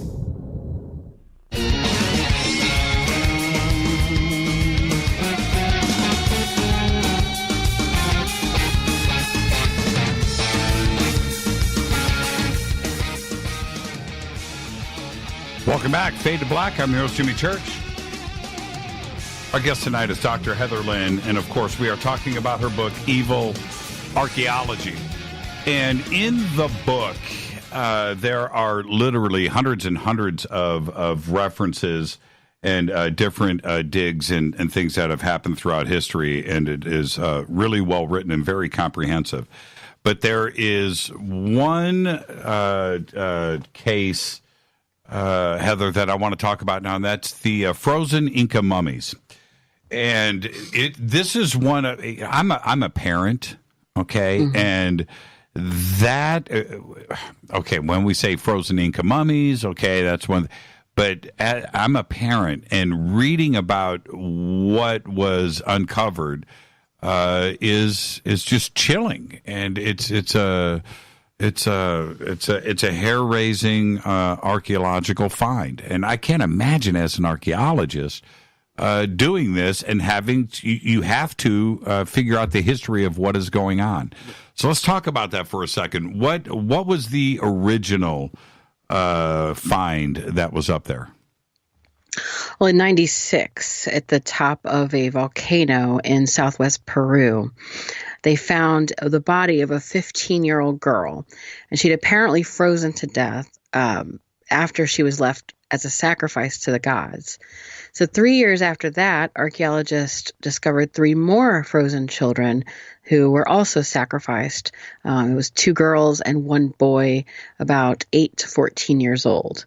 And so these were Inca children. And what they found, and these are very great specimens. They're just amazing to see. I mean, it's very sad, very, very horrific, but also very fascinating. But what you can see from them is that they had been fattened, adorned, and then given hallucinogenic drugs before the priests left them on the summit of this mountain and volcano, rather, to just die. And so archaeologists from all over were wanting to study these children because they are the most well-preserved mummies ever found, some of them at least. I mean, they look... I didn't include a picture in the book, partly out of respect, because it is a contentious subject. A lot of people are very upset that they're even on display in a museum, because these are not your typical remains. These are children. They look like children still. They're so, I mean, you can Google, and if anyone's interested, and definitely find frozen Inca mummies, and you'll be able to find this pretty easily, and you'll be able to see that these well-preserved mummies, it's chilling. And that's a terrible pun. I shouldn't have probably used that, but yeah, yes, it does make you look at it, and it really hits home that, wow, these were children. So it's easy to say mummies, and you think of mummies, curses, and archaeology and whatnot. But then when you see these children and how they died, they froze to death, and they went a terrible way as well. I mean, but having to be force-fed and drugged and all these different things, they went through some trauma before dying, and a horrific death. But their bodily fluids even were, and their organs, everything was still there. So it was, because it was so well preserved, the organs and whatnot, the researchers were able to do a complete analysis on this to find all sorts of information, like their eating habits, illnesses, and all sorts of things. So in one case, again, this would be a terrible discovery to make. And on one hand, it'd be fascinating, but the other, it would just be quite disturbing, because since they were so well intact and frozen, one of the children's hearts was still filled with blood, frozen blood, and they looked like they had just simply fallen asleep. And in these mummies, they were roughly 500 years old. Right. And so what they were looking at were children from 500 years ago with blood still in their hearts. And so, so for anyone who wants to Google it, out of curiosity, the researchers refer to the children as Lightning Girl, and the boy, they just call the boy. But the girl, she was called Lightning Girl because her body had been burned after being struck by lightning after her death. I mean, to add insult to injury, no, for sure. But she was 6 years old at the time of her death. Her skull was elongated, and they had put her in a nice dress and wrapped her in a yellow and red blanket. And so it indicated that she was very well valued, that this wasn't somebody that they thought, we'll just send a criminal up there. We're punishing these children. They fed them well. They put them in nice clothing. They adorned them. These were the best of the best. And so, nothing but the best as an offering, of course, for the gods. So, they took the boy who was 7 years old at the time of his death, and the boy didn't seem to go so willingly. The researchers determined that it looked like he had more of a traumatic death. He had vomit and blood on his clothing. And so he also had some dislocated bones. And so it looks like he may have been restrained and, maybe fighting on his way. So, and his skull was slightly elongated as well. And he wore a tunic and some silver jewelry. And he was also wrapped in a blanket. But due to the way he was restrained, it was believed that he may have been suffocated after fighting off the eventual fate. So, how do you, as an archaeologist, when you go through something like this, how do you prevent emotional trauma? I mean, you've got to take this stuff home. You have to think about this. Not only that, you have to write up the report. You've got to take pictures. You have to archive, catalog. You have to bag and tag. You have to do all of these things. How do you keep your mind straight? Yeah, I mean, that's a good question. I think that's something that most people in any of these sorts of professions, even just the medical field or, policing, there's so many things that would leave you to have to deal with trauma this way. And perhaps there comes with that in practice some sort of professional, distance. But I don't really think so, because these aren't things that you'd typically find. So I think you could spend a lot of your time as an archaeologist researching and finding, bits of pottery and whatnot, and then maybe find something like this and maybe be totally unprepared for it. Yeah, you emotionally. I know you brought this up a few times tonight. We all picture digs, right, with the pottery shards, right? I mean, it seems like that's all it's about. Mm-hmm. And it's clearly not. And one of the things that you pointed out in this book, and I love learning something new, but the bog mummies. Now, just like the frozen Inca mummies, I've never heard of a bog mummy. And the ability for a bog and peat moss and the nature of the soil to perfectly preserve bodies. And they are found all the time, aren't they?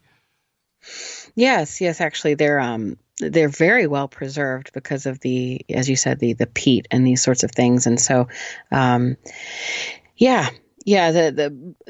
a really interesting one that people were sort of confused about for a little while, and then they ended up finding out that, or at least assuming that this had to do with some sacred pagan rituals. And so, and then some maybe were just accidents. People fell slip and whatever, fall, right? Yeah. Mm-hmm. But in Europe, a lot of the ones that they have found, they believe are victims of human sacrifice. And so, the peat, it's you get this sometimes. It's amazing where sort of like the La Brea tar pits, there's these like areas, these certain ways that the globe can just preserve something, and this is one of those cases where, because of the acidity in the peat, it just perfectly preserves these bodies, so much so that you can see their hair and all these details, and so we're talking like very old. But in 1897, there were workers out illegally burning peat, and then they discovered a body in the peat bog near their village. This was in the Netherlands. But it scared them. They thought they maybe unearthed the devil. They didn't know what they found, but they're very superstitious and whatnot. But what they really found was a teenage girl who had been in the bog. And now get this. This was she looked like a girl, but she was there for 2,000 years. 2,000 years. 2,000 years. Fully clothed. Fully clothed. She had a half-shaved head and a rope around her neck. Now, see, this is the thing. Okay, let's actually, this is part of archaeology right here. Now you get to write the story, right? Where you have a body, it's clothed, then you find out it's 2,000 years old. She's got a rope around her neck. Her hair is, that situation where she's half-shaved. Now they start to take a look at this, and they figure out, they get to play NCIS, right? Crime scene investigation. What happened to her? Well, what's interesting is that the mayor actually, since this was so long ago, and the news started spreading in this village, and so the mayor had to come by and report the discovery to the museum and sort of act as the intermediary. And so we have a primary source document that shows what he described exactly. And so the body he described as having blue skin and damage to the right cheek. The mouth was open, and there were still teeth, and the girl had long reddish hair. But then again, the right side of the skull was clean shaved. So it was really strange. And, they had this, they really didn't, I don't think they really did anything with it from that point. But then later, archaeologists started discovering that other parts of her body and clothing were being dug up by the villagers. Her teeth had been stolen. Her hair was pulled loose. So it was like they were robbing her grave at one point, but there was nothing from her grave. It was just they were taking pieces of her all throughout time. And so what they determined based on just sort of this activity, and again, this is where archaeology gets a little, I don't want to say less than scientific, but it is a soft science. And this is something I think is really important to point out, because so often archaeologists would like to point to their discipline as being a science. And while there are scientific tools used and there is a scientific methodology employed, it doesn't necessarily mean that it's all quantifiable. You still have to take a lot of guesses, even if they're educated guesses, and you have to do qualitative analysis and do a lot of inferring. And so which I don't think is necessarily a bad thing, but it's just an important thing to keep in mind when you hear archaeologists sometimes go and say, no, this is definitely what this is, but no, when you're talking about the past, unless you were there, you really definitely can't say much, so at this point, the story that they put together was that she was 16 years old when she died, and she had a spine abnormality that maybe caused her to limp. And so what they figured was that and they could tell that it wasn't that she had a broken spine that was done. It was definitely from birth that she had this spinal, issue. So what they believe is that because she might have limped or been just sort of having a crooked stature, it made her different. And her community didn't like her because of that, and chased her off and abused her and ended up killing her. And so that's sort of the idea. Now, of course, we have no real way of proving that, but that's sort of the narrative that they put together. But in the 90s, University of Manchester had a forensic artist reconstruct the girl's face. And it's amazing because it really brings life to this. I mean, the body was really well preserved, but again, her face had been sort of abused, and she had been treated poorly. And then the people looted her and took her teeth and did some things after the fact. So there is a reconstruction out there that is. It's quite amazing, and it really gives a literal face to this girl of 2,000 years ago that was tortured to death, literally, because she was different. Yeah, she was different, and the bog, of all things, preserved her for us today, and including, key things like her clothes, but, of course, the rope that was found around her neck. And if it wasn't for the bog, we wouldn't have had this, and she wouldn't have been able to tell her story. Absolutely, because, a rope being organic material like that, it would have not really lasted. I mean, the bog preserved it so that she was able to tell her story 2,000 years later.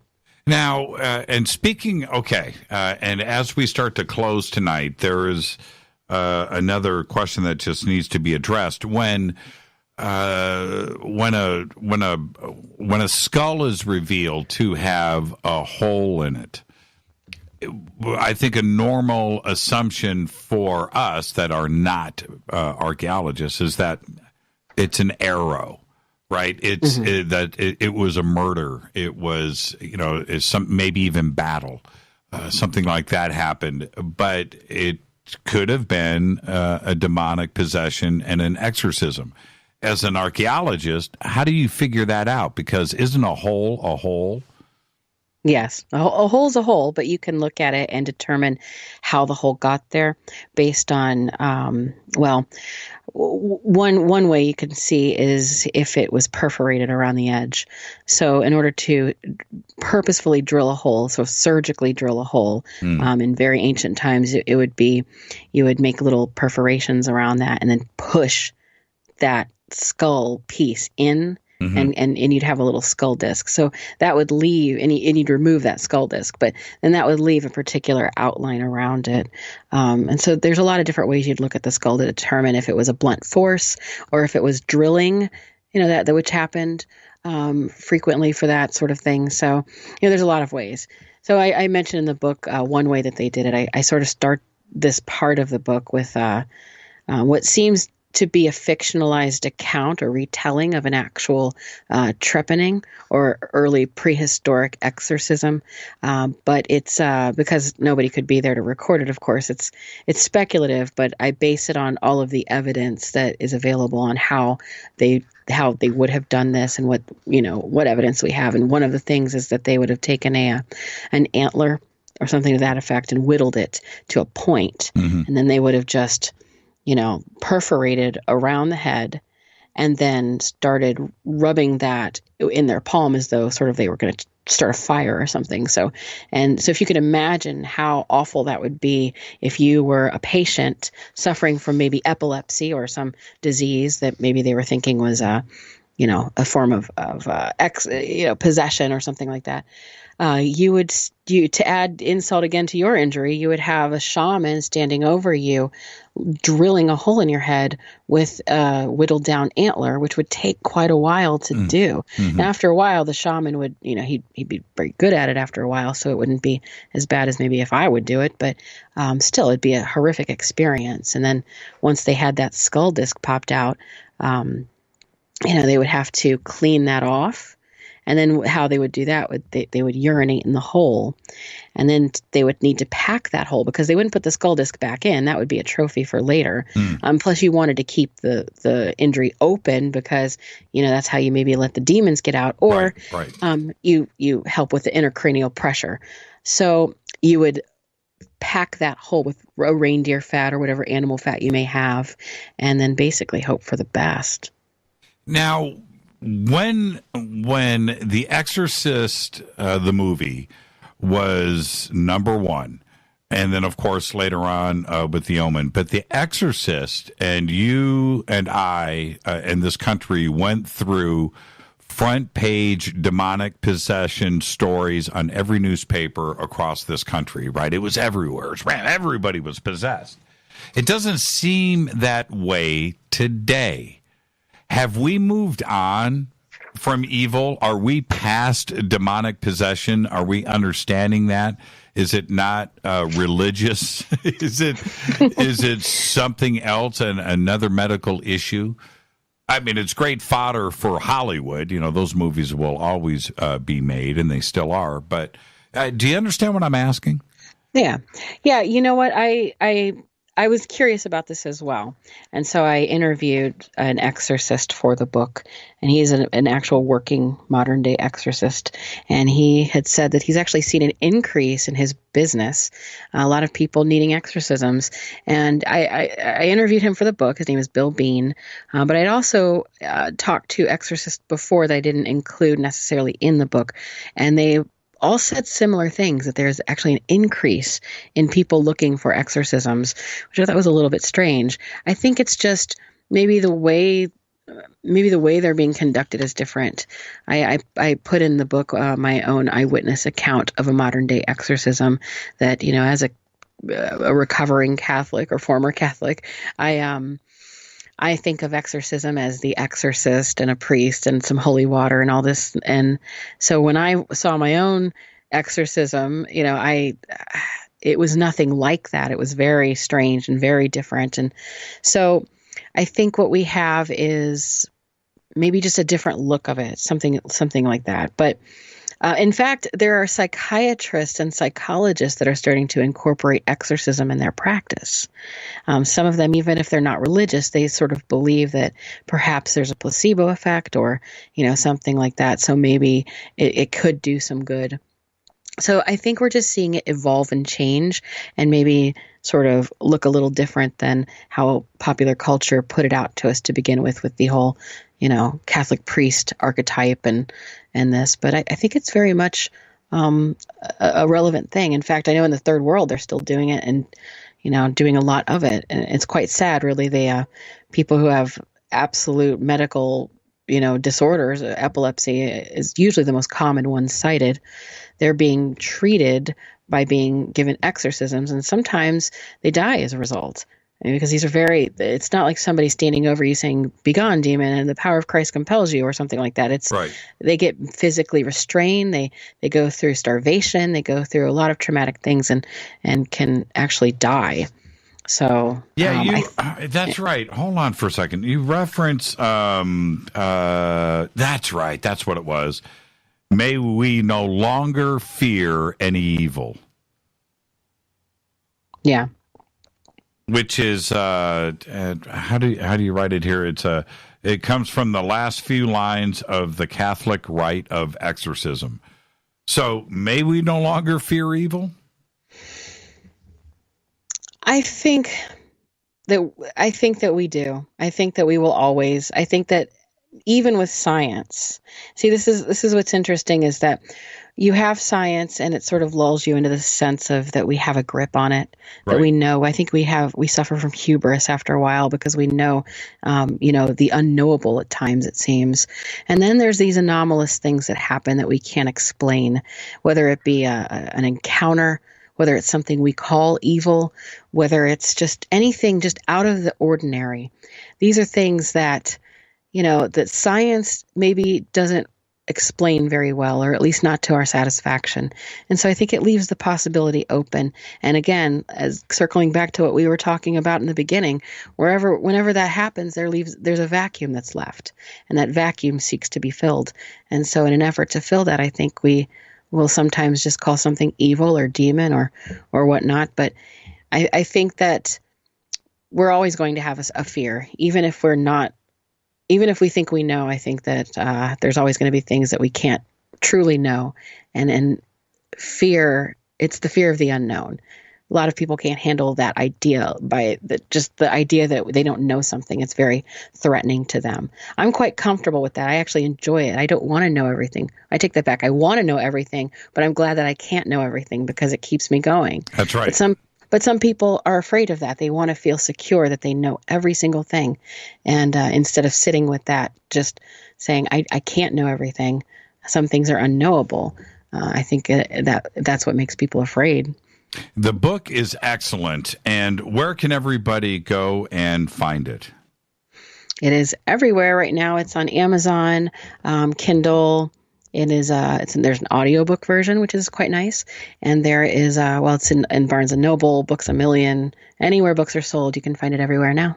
Thank you so much, Heather. Great conversation tonight, and I look forward to your next book. Thank you so much. Thank you so much for having me. Have a great night, and thank you to the Fader-Knots. See? Right there, Dr. Heather Lynn. Thank you so much, Heather. Have a great night. You too. She said fate or not. That's what I'm talking about. I'm going to take a break right here.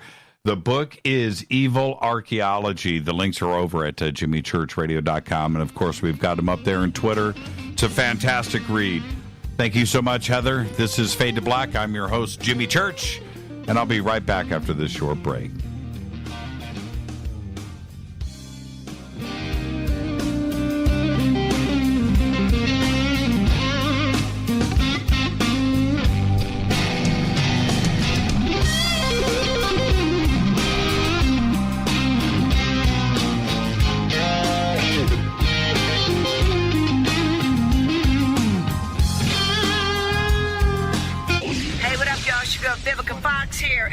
Listen to my boy, Jimmy Church, on jimmychurchradio.com. Despite popular opinion, reading a book will not make you smarter. But listening to Jimmy Church will. Hurricanes, earthquakes, wildfires. This year we've experienced more than our fair share.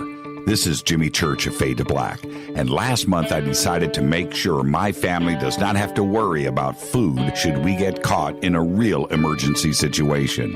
Introducing Numana, a healthy, storable product that tastes so good that you'll want to eat it every day instead of just during those times of duress. All Numana products have a 25-year shelf life, are MSG and GMO-free, no preservatives, and are made in America. With the Numana pack in your home, you'll be able to sleep at night knowing that you've protected your family.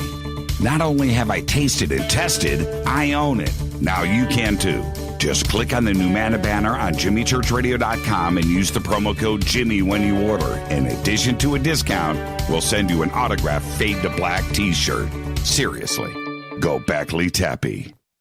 This is Jimmy Church of Fade to Black, and I take Life Change Tea supplements every single day. It's what I do. Click on their banner at JimmyChurchRadio.com. When you take the beans from Central America with dashes of Indonesian and African mixed in and then roast it to the dark side of Fade to Black, you create the ultimate brew of fringe. Introducing the Fade to Black blend from Rivermoon Coffee. Yes, Rivermoon's darkest customized roast was created for the love of Fade to Black. The alchemy of masterful roasting and smoking the beans is in every sip of this full-bodied, dark Java. I need my coffee dark, deep, with distinct bittersweet chocolate highlights, just like the bunker. Leaning further into the darkness of the roast is Fade to Black blend from Rivermoon Coffee. Just click on the banner at JimmyChurchRadio.com and use the promo code F2BBLEND for 15% off of your order today. Go Beckley Teppy. Hi, folks. CBD is the home run hitter for health right now. Why, you ask? Because of what it does for the body. Unfortunately, I can't tell you all about the benefit. You know, there's reasons. Do your due diligence and log on to AncientLifeOil.com. That's AncientLifeOil.com. Ancient Life Oil uses organic ingredients and is blended in coconut oil for some of the best benefits. Legal in 50 states and non-psychoactive. Log on to AncientLifeOil.com. That's AncientLifeOil.com. This is Jimmy Church of Fade to Black, and my family is safe because of Numana Emergency Food Storage. Just go to the Numana banner at JimmyChurchRadio.com. Promo code Jimmy10. Are you intrigued by Paranormal Talk Radio? You'll love the new Paranormal Radio app from TalkStream Live. You'll find a great selection of talk shows covering UFOs, ghosts, strange phenomena, and much more. Download the Paranormal Radio app now and start listening to the very best in paranormal talk entertainment, including the network you're listening to right now, the Paranormal Radio app, free in Google Play and the iOS App Store. This is Kristen, Erica, Brittany, Gabby, and you're listening to JimmyChurchRadio.com. It's not a lifestyle we chose. We were born this way. KGRARadio.com.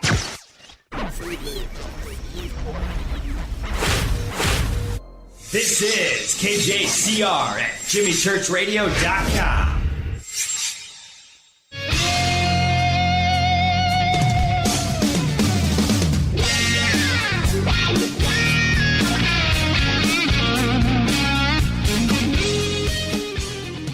Welcome back. Fade to Black. I'm your host, Jimmy Church. Opening up the phone lines. 747-228-2051. 747-228-2051. And I want to thank Dr. Heather Lynn for an amazing conversation tonight. And I got to tell you, just like what this book did to me, that's what that conversation tonight, I mean, that's what archaeologists are going through all the time, and bringing up things like, you know, just things. A hole in the head. Well, how did it get there? What's going on with that? Or the Bog Mummies, the Inca mummies, or the Herzheim in Germany. That's an entire village that was only around for 50 years, and they find 500 bodies that apparently were eaten and cooked. That's woof. and going back to ancient Sumer and, of course, what was going on in Egypt, I didn't even get to this is, I've mentioned this before, but think about this for a second. You live in England. Think about how many medieval battles that went on all across that country, where thousands of soldiers died. Right? That's think about that. Right? And as an archaeologist, and you go and you're digging into a battlefield, what you are going to find there, and that's something I don't know as far as the trauma goes. As an archaeologist, what you go through there is absolutely unbelievable to me. I don't know. Talk about PTSD, right? Okay, I'm putting you on hold. It's going to go silent, and I'm going to go here first. And here we go. Hi, you're live on Fade to Black. Who's calling? Hi, this is Stephen Padilla from Pahrump, Nevada. I want to thank you for acknowledging me on Facebook. I post your show every day. Thank you, Stephen. How are you? Not too bad. Not too bad. I am a UFO buff. I've been following UFOs 50 years. I've been collecting UFO footage and video for 25 years. But I really enjoy your show. What I'm so impressed and awesome is that you ask questions where your listeners would be asking. Separate you from the rest. Put you right there with George Newey and Larry King. You're the best. Well, thank you for that, Stephen. And I do notice, I do see you posting, and I really appreciate that. So from all of us here at Faded Black, I want to thank you. And you're right there, man. You're in Nye County, man. You're in Pahrump. Right. And I had awesome sighting here with some orbs flying over the mountain, and they disappeared. It looked like they were doing surveillance. It's about 5 or 6 orbs, and they were like transparent, where they weren't bright. You could kind of like see through them. And I've been collecting UFO footage for 25 years, and all the footage and most of the footage that we're getting now are orbs. And the way I seen them come over the mountain on the valley and just sit there, it looked like they were doing surveillance. And I think, personally, that these orbs are intelligent. I think these are the aliens themselves that could transport themselves into light and travel, because it's just amazing. That's what I saw and what the footage that people are capturing now. And there's intelligence behind these orbs. There's no doubt about that. Yeah, I agree with you. And I've noticed the same trend. And we've gone through, Stephen, as you know, you've been doing this for a while. That I think we lost connection. Hello? No, I've got you. Stephen. Maybe it's Pahrump. Hello? Okay, Stephen has lost us, but I haven't lost. I haven't lost Stephen. Is Pahrump, Nevada, and that part of the world? Once you're out there, it's west and southwest of Las Vegas. Things have been going on out there for a while, but we've gone through these phases. We went through flying saucers, and then cigar-shaped craft, and of course the black triangles. And the last 10 years or so, it's been all about these orbs, which I have seen myself, and I don't know how to explain what's going on with that, but I've seen it over and over again. Low, I've seen it close to the earth. Of course, there's the famous green chrome balls, and then up high in the atmosphere. I don't know. I don't know what's going on with it. Hi, you're live on Fade to Black. Who's calling? Hey, Jimmy. My name is Josh. Hey, Josh. How are you? Where are you calling from? From California. How are you, man? Good. Great. How are you? What's on your mind? Well, a couple things. First, I wanted to address the recent guest you had on the program and some of the things that were being discussed in the area of demonology. Right. This is something I've recently delved into quite deeply after studying from different directions throughout my life. I'm sorry. And I would tend to, I think I could add something to that and maybe straighten some things out. Back in the ancient times, the people I don't think they really believed in demons the way that most people think of demons today. They considered the diseases and the infections of the soul and the mind. They considered these daemons,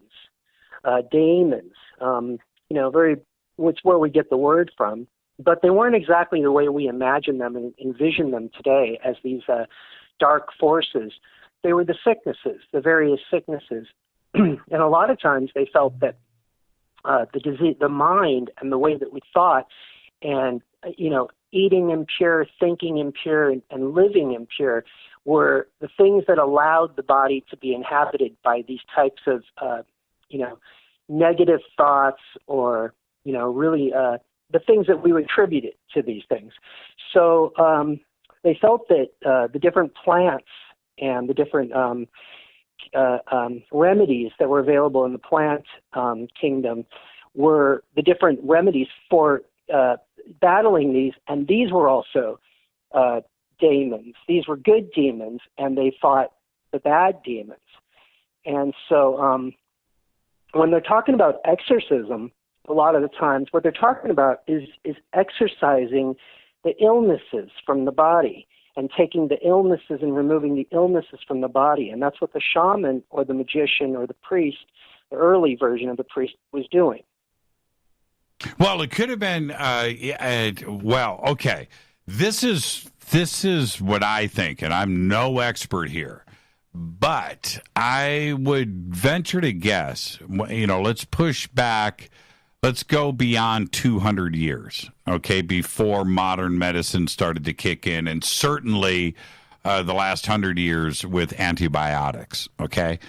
But if you go back 200, 300, 400, 500, 1,000 years ago where there was an infection in the body or plague or anything like that where the only diagnosis was possession, that it was demonic, when they didn't know that it was an infected tooth, right? or something else that had taken over somebody's body that eventually led to hallucinations and brain trauma. That's where I've always naturally kind of gone with my own mind in that, where it was just the church would not allow any type of medical diagnosis to come into play, that it was always demonic. Well, it's interesting because I think that a lot of people think in similar ways to what you've just professed when you just said that.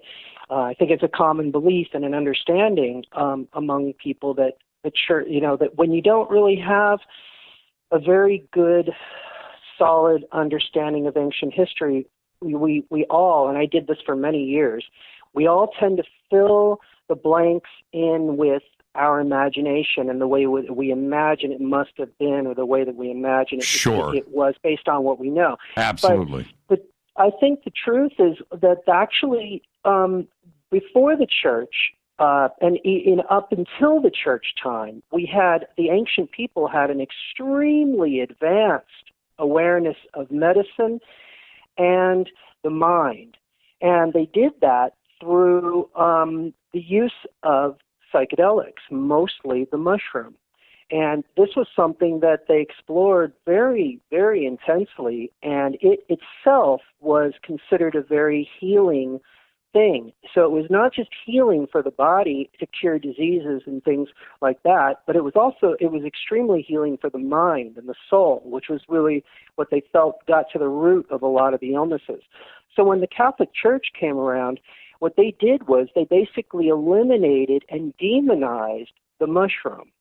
And by demonizing the mushroom, which was one of the things that they would give people to cure things, they could, a lot of things could result, a lot of ideas could result from that. And the church, when they took over, got rid of a lot of these curing and healing things and tried to say that all of this had to come through the church and through the priests in the church, but which was really just a continuation of the shaman priest from before. And Rome, these priests and the controllers of the Catholic Church were no dummies at the time. They were extremely knowledgeable, but what they wanted to do is propel humanity into the darkness and keep us away from the knowledge of the healing abilities of the plants. Well, that's how because they had to control. Right. That's really the bottom line here. And right. Josh, I really appreciate the phone call, man. Very, very insightful. Thank you so much. Thank you for having me. Man, have a great night. And see, the other part of that is when you think about the Catholic Church back then, or any religious organization that was dominant in that particular culture, is that you, especially as a doctor or somebody that called themselves a doctor or was trying to figure that stuff out, you weren't going to overrule the church, not in your town. It just wasn't going to happen. If you wanted to say, hey, you know what, I think there's a fever here. I think there's something else going. I think there's something happening here. I don't think it's demonic. You're not going to overrule the church. You're not going to be able to go in and try some cure. It ain't going to happen. And there's just no way. There's no way that was going to happen. Hi, you're live on Fade to Black. Who's calling? Hey, Jimmy? Yes. I'm calling from the Caribbean. I'm French. You're French? Calling from the Caribbean. How are you? What's your name? Yes. My name is Lionel. I'm calling from Guadeloupe. Oh, right on, man. How are you? Guadeloupe. I'm doing fine. It's my first time calling, and I'm not even... it's hard for me to speak English, but I really wanted to call you to thank you for your show, the quality of your work, to say hi to everybody. Thank you so much for that, man, and I really appreciate the phone call. And since you've taken the time to call in, what did you think of the show tonight? I listened really carefully, and it was a really interesting subject, and it's. I'm sorry, I'm losing words, but I really like this subject. It's dark, and it's like watching a horror movie. Yes, I know, right? I totally agree. There were a couple of times tonight, Lionel, where I was just like, oh, wow. But we need to discuss these things. Yes, and those 500 bodies, whoa. I know. That's huge. I know. You should get the book and read the full story. It's absolutely amazing. Well, listen, Lionel, thank you. I know you're a first-time caller, but call back anytime, okay? Yes. Okay, just thank you for your show. You seem to be a really good guy, and I watch your show almost every night. Thank you so much, and spread the word in the Caribbean, will you? Okay, I try. Thank you, Lionel. Have a great night, man. Thank you. Yes, you too. Bye. The Caribbean calling in to Fade to Black. You gotta love that right there. Let's stay on the phones. He's right, though. The 500 bodies in her time. I'm telling you, you guys got to get this book. And there are literally hundreds and hundreds of references of different archaeological digs around the world about this subject. It's absolutely incredible. Hi, you're live on Fade to Black. Who's calling? Hey, Jimmy, this is Joey. Hey, Joey. How are you? Man, I'm doing all right, except I got a crick in my neck. I feel like you ever get this burning sensation across your chest like somebody's got a voodoo doll? Yeah, I get it. I get it every day. What about right now? Yeah, right now. It's a joke, man. Yeah, anyway, no, somebody out there is poking pins into a voodoo doll, and the voodoo doll's got a goatee. I guarantee it. I guarantee it's not me, buddy. Yeah, I guarantee not me, it. buddy. Hey, listen, I wanted to tell you, I noticed earlier today in the news that, they changed Columbus Day to Indigenous Peoples Day or whatever, Well, they've been trying to. Well, they did it in like Arizona, something like that. I don't know. Some state or some mayor just redid it or whatever. But so I said, well, who was here before the Native Americans? And you started talking about this with this lady about this missing history and stuff. And one of your listeners or somebody in your Twitter feed, you got to check it out because she put up an article about these it was a giant skulls or whatever that were found in Missouri. I think it was hundreds of feet deep underground or something. I don't know. I didn't read the whole thing, but it was intriguing, and it was odd that it just all kind of, lined up like that. But anyhow, where's the missing history of America? Who was here before the indigenous people? Where's the proof? Where's the? Life didn't start in America or North America, did it? Well, see, look, Joey, when this subject comes up, it is one of the most heated arguments, and the if we listen to what historians are trying to tell us, anthropologists and who have chased back DNA and traced it, that everything the Inuits and going up through Alaska and the Bering Strait and the land bridge that went over to Siberia, that apparently were Russians, right? Apparently that is the case. And now, if we go back further, so that supposedly happened around 15,000 years ago. Okay, all right, okay. I can buy into some of that, but then we just had the recent discoveries in San Diego, and you can go and check this out. The press releases came out about a year ago of Homo sapiens sapien. 150,000 years ago, killing mammoths in San Diego. And apparently the bones of the mammoths had strike marks from flint knives. Okay?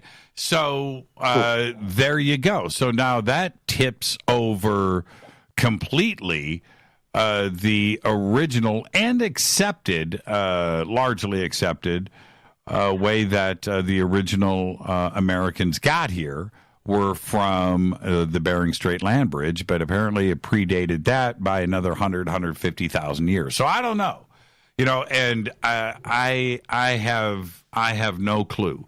The other part to all of this, when we talk about, where man came from, and everything points to Central and South Africa and Lucy, and going back in Australopithecus and Homo erectus,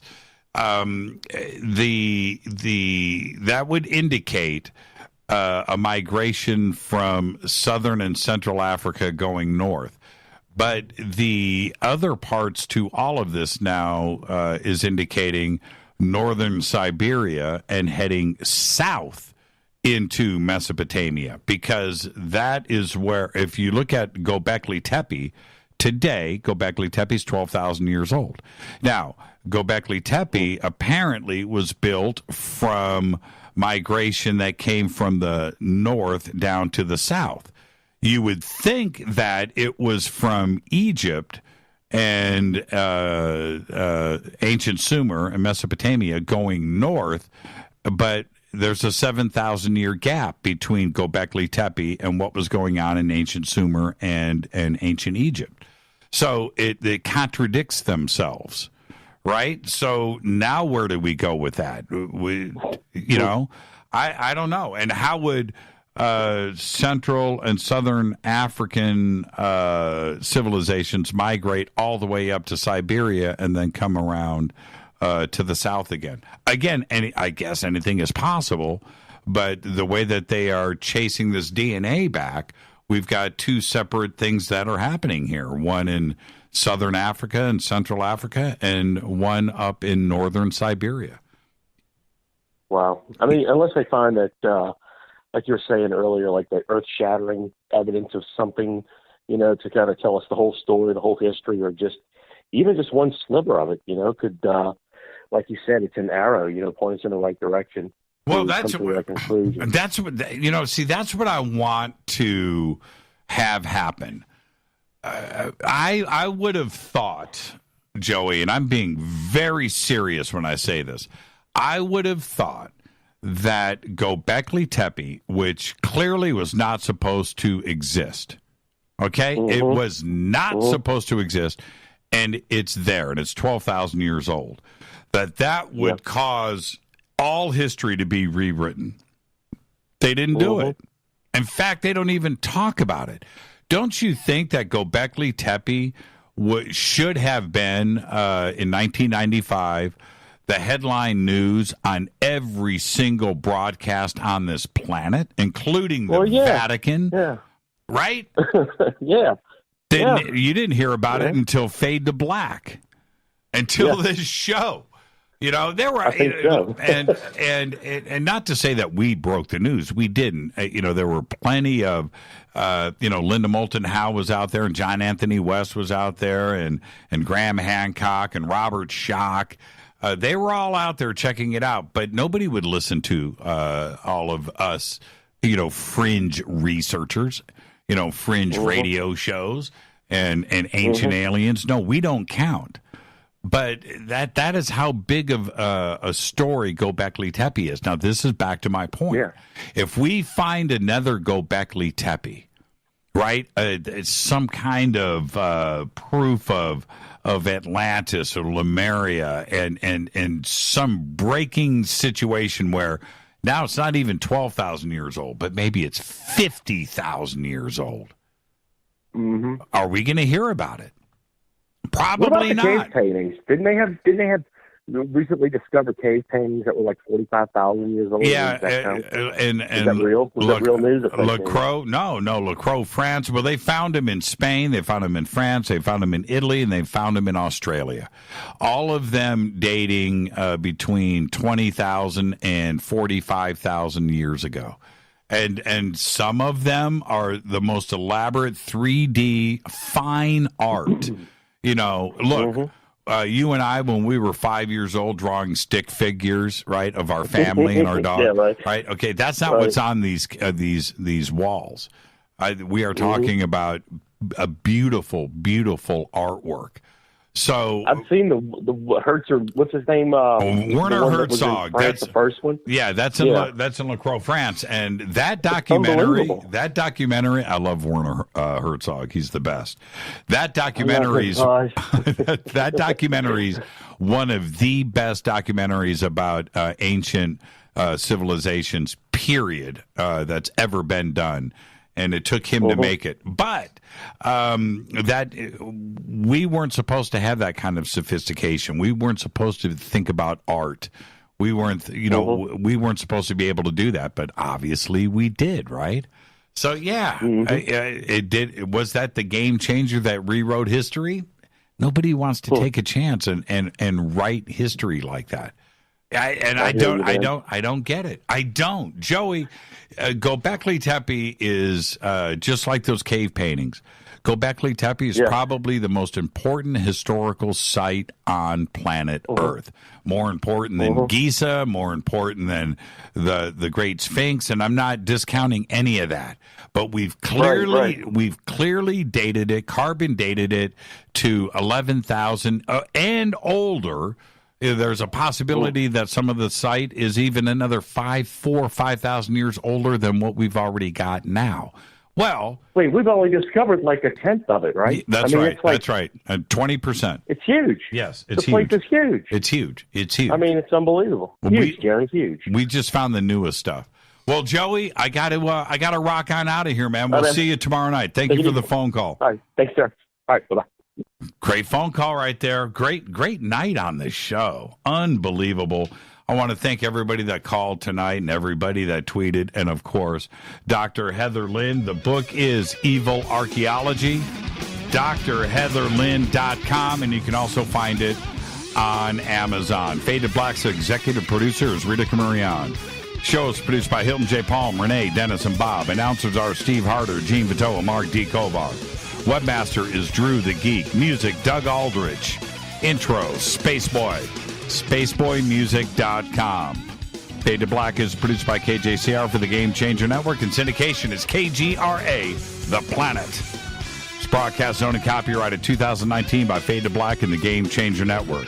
It cannot be rebroadcast, downloaded, copied, or used anywhere in the known universe without written permission from Fade to Black or the Gamechanger Network. I'm your host, Jimmy Church.